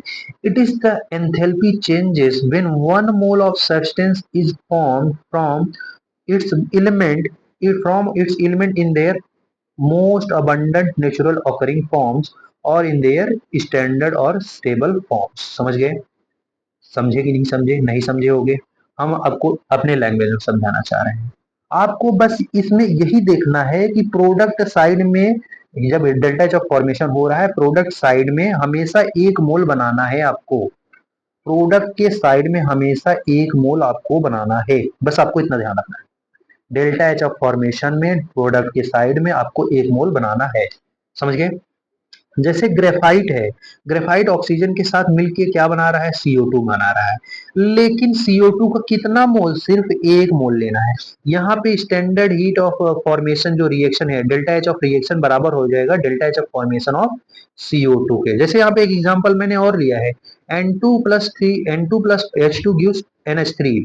यहाँ पे NH3 का क्या लेना है? सिर्फ एक मोल लेना है, यानी डेल्टा एच ऑफ रिएक्शन बराबर हो जाएगा delta H of formation of NH3 के। ठीक है, समझ गए? आई होप समझ गए होंगे। लेकिन अगर रिएक्शन के टर्म में, ये इंपॉर्टेंट है दोस्तों, ये इंपॉर्टेंट है, इसे मैं क्या कर दूं और पेंसिल लिख देता हूँ, स्टार मार्क कर देता हूँ। ठीक है, ये इंपॉर्टेंट है, इंपॉर्टेंट है मतलब इंपॉर्टेंट है। ठीक है, फॉर रिएक्शन के लिए delta H of reaction, delta H of formation of product minus मतलब summation delta H of nought product minus summation delta H of nought of reactant, product minus reactant करना है दोस्तों। समझ गए? आई होप समझ गए होंगे। चलिए यहाँ पे कुछ पॉइंट लिखा है, ये पढ़ लेते हैं। Delta H of not element in their standard state zero होता है। किसी एलिमेंट का स्टैंडर्ड स्टेट या फ्री स्टेट में अगर हम बात करें, उसका स्टैंडर्ड जब निकालेंगे डेल्टा एच ऑफ जीरो आएगा दोस्तों। ठीक है, आइए हम दूसरा स्टैंडर्ड स्टेट की बात करते हैं। Standard state heat combustion, heat of combustion. ये क्या है? Amount of heat evolve when one mole of substance is completely burn, अब कंप्लीटली बर्न और oxidize in excess of oxygen. क्या बोल रहा है दोस्तों? आपको फिर नहीं समझ में आया होगा इतना टर्म, इतना भयानक टर्म नहीं समझ में आएगा तो मैं समझाता हूँ। ये बोल रहा है, आपको बस इतना याद रखना है, एक मोल रिएक्टेंट का हमेशा बनाना है कहाँ पे, मतलब बनना, मतलब एक मोल लेना है हमेशा रिएक्टेंट का, जो प्रोडक्ट में चाहे जितने मोल बने, सिर्फ एक मोल ही रिएक्टेंट में लेना है।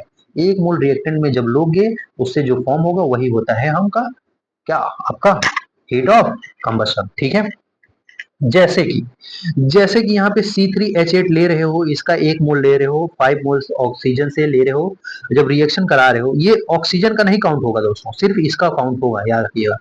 जब इसका कराएंगे तो यहाँ पे C3 मतलब तो ये तो रिएक्शन जब बैलेंस करेंगे तब यहाँ पे 5 आ जाएगा ना, तो यहाँ CO2 प्लस वाटर हो जाएगा। कंबसन में क्या होता है, वो कार्बन डाइऑक्साइड उड़ता है और CO वाटर बनता है, कार्बन डाइऑक्साइड उड़ता है और वाटर बनता है, समझ गए। और C6H6 है और 5 ऑक्सीजन मॉलिक्यूल लेंगे, CCO2 और 3H2O। यहाँ पे डेल्टा एच ऑफ रिएक्टेंट ऊपर वाला बराबर हो जाएगा delta H of combustion of C3H8। यहाँ पे नीचे वाले में डेल्टा एच ऑफ रिएक्शन बराबर हो जाएगा delta H of combustion C6H8 के, ठीक है।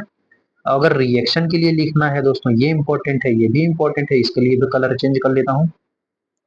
इंपॉर्टेंट है दोस्तों, इंपॉर्टेंट है, इंपॉर्टेंट है तो मतलब इंपॉर्टेंट है, समझ गए। आइए बात करते हैं क्या है, delta H of reaction summation delta H of combustion of reactant minus summation delta H of product.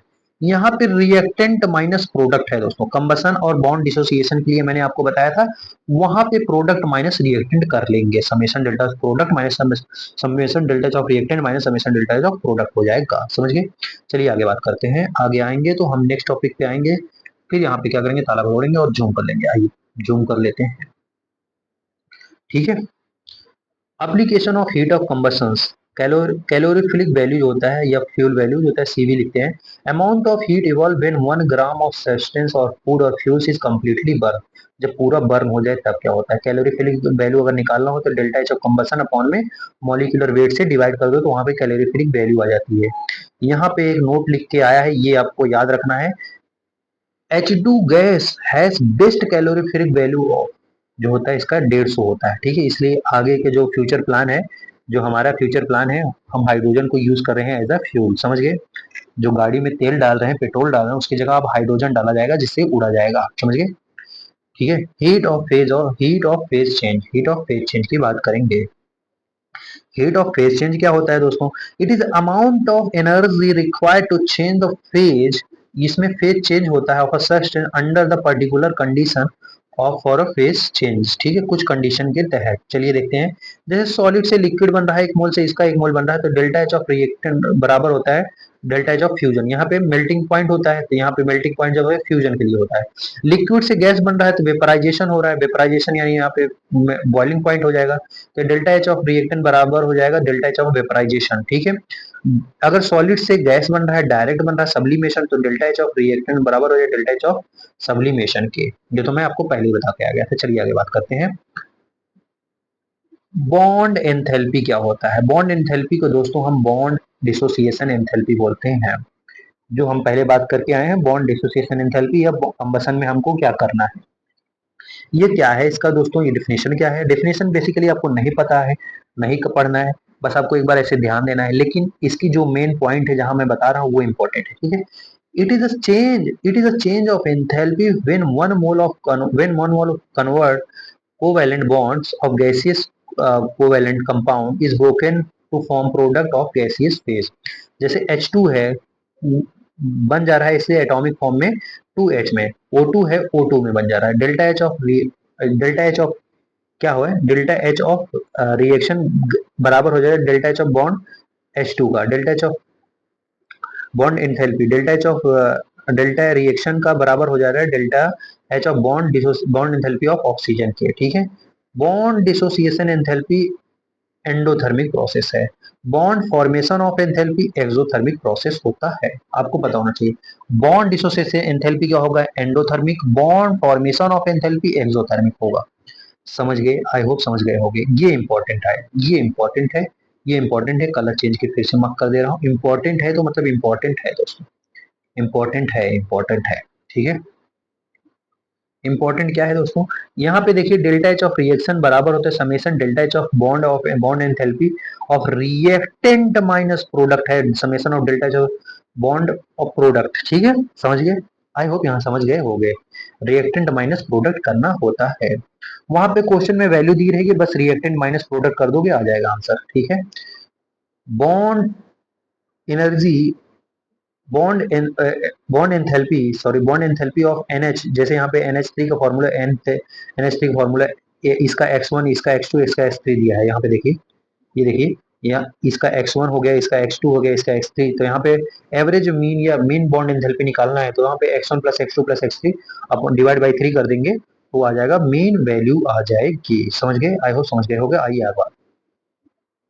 आगे है दोस्तों heat of atomization. Heat of atomization क्या होता है? एटॉम का फॉर्मेशन। ऐसा डिफरेंट डिफरेंट होता है, मतलब इसमें मॉलिक्यूल से एटम का फॉर्मेशन होता है। डिफरेंट फॉर डिफरेंट मॉलिक्यूल, अलग होता है अलग अलग मॉलिक्यूल के लिए। कोई भी कंपाउंड एलिमेंट हो उसका गैसियस एटम में कन्वर्ट कर देना है, उसे गैसियस एटम में कन्वर्ट कर, जैसे सोडियम है, सॉलिड है, उसे हम सोडियम गैस में, कार्बन ग्रेफाइट है कार्बन गैसेस में, H2 गैस है, H2 एटम में, 2H में गैस में। ब्रोमीन है, ब्रोमीन को कन्वर्ट करने के लिए, ब्रोमीन कैसा है? एट रूम टेम्परेचर लिक्विड में होता है, समझ गए दोस्तों।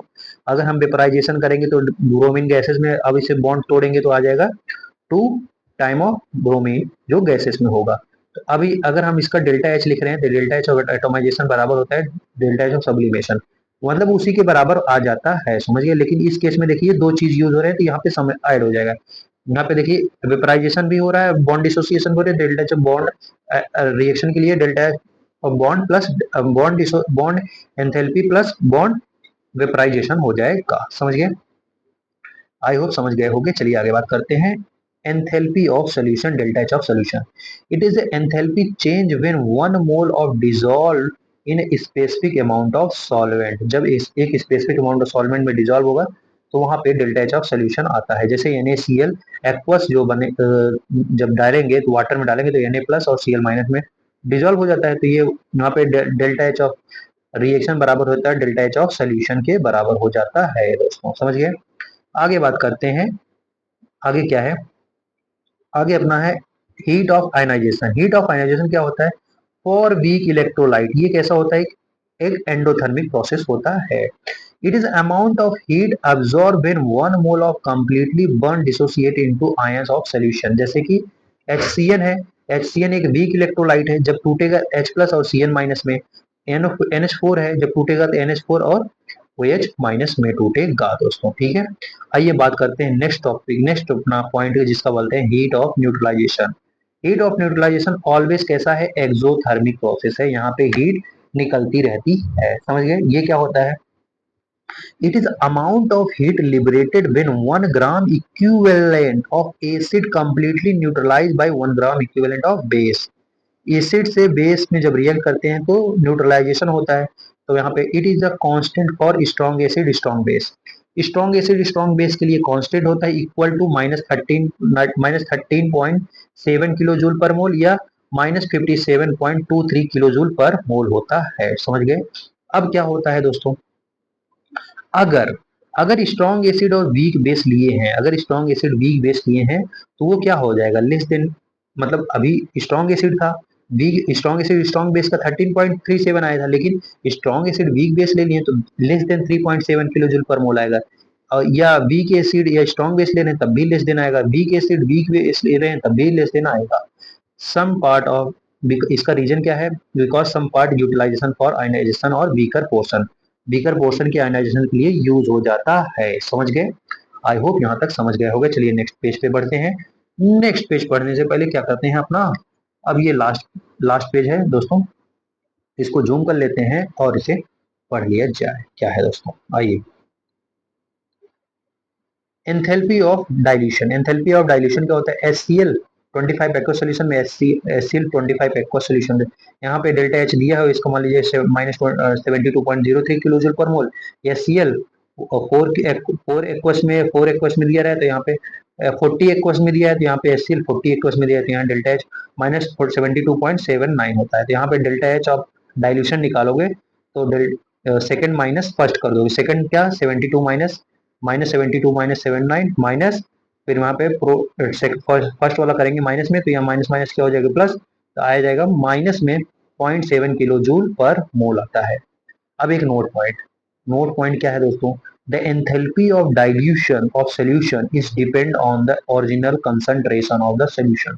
जो ओरिजिनल कंसंट्रेशन होता है उसके ऊपर डिपेंड करता है, and amount of solvent added, और जो अमाउंट जो सॉल्वेंट ऐड कर रहे हैं उसके ऊपर भी डिपेंड करता है।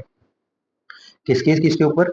ओरिजिनल कंसंट्रेशन के ऊपर डिपेंड करता है और जो सॉल्वेंट ऐड किए उसके ऊपर डिपेंड करता है, ठीक है। अब यहाँ तक आ गए हैं दोस्तों, तो ये चैप्टर यहाँ पे हो गया है समाप्त, पूरा आप रिवाइज कर चुके हैं। अब आप बस क्वेश्चन लगाइए और रिवाइजन करिए, जो करना है करिए, बस पढ़ते रहिए, ठीक है। अब यहाँ तक आ गए हैं तो आइए हम आपको एक प्यारा प्यारा सा कुछ तोहफा देते हैं।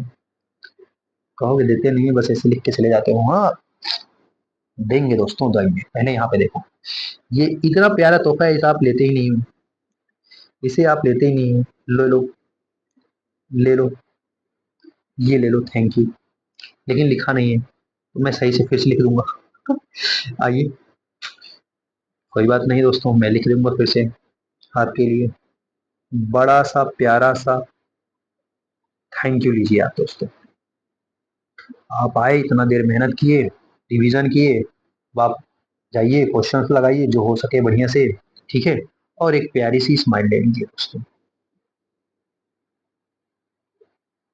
ठीक है। समझ गए? स्माइल आ रही है कि नहीं आ रही है? आ रही है ना? समझ रहे हो? हाँ, पढ़ते रहिए, गुनगुनाते रहिए, मस्त रहिए, और अपने पेरेंट्स का अपना ख्याल रखते रहिए। बाकी राह में सब सब अच्छा है दोस्तों, ठीक है।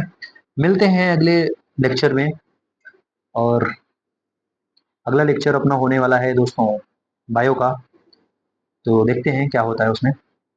फिलहाल आप लोग फिजिक्स केमिस्ट्री अपना स्ट्रॉन्ग करिए, बायो तो आपका हो ही जाएगा। ठीक है, चलिए, नमस्कार।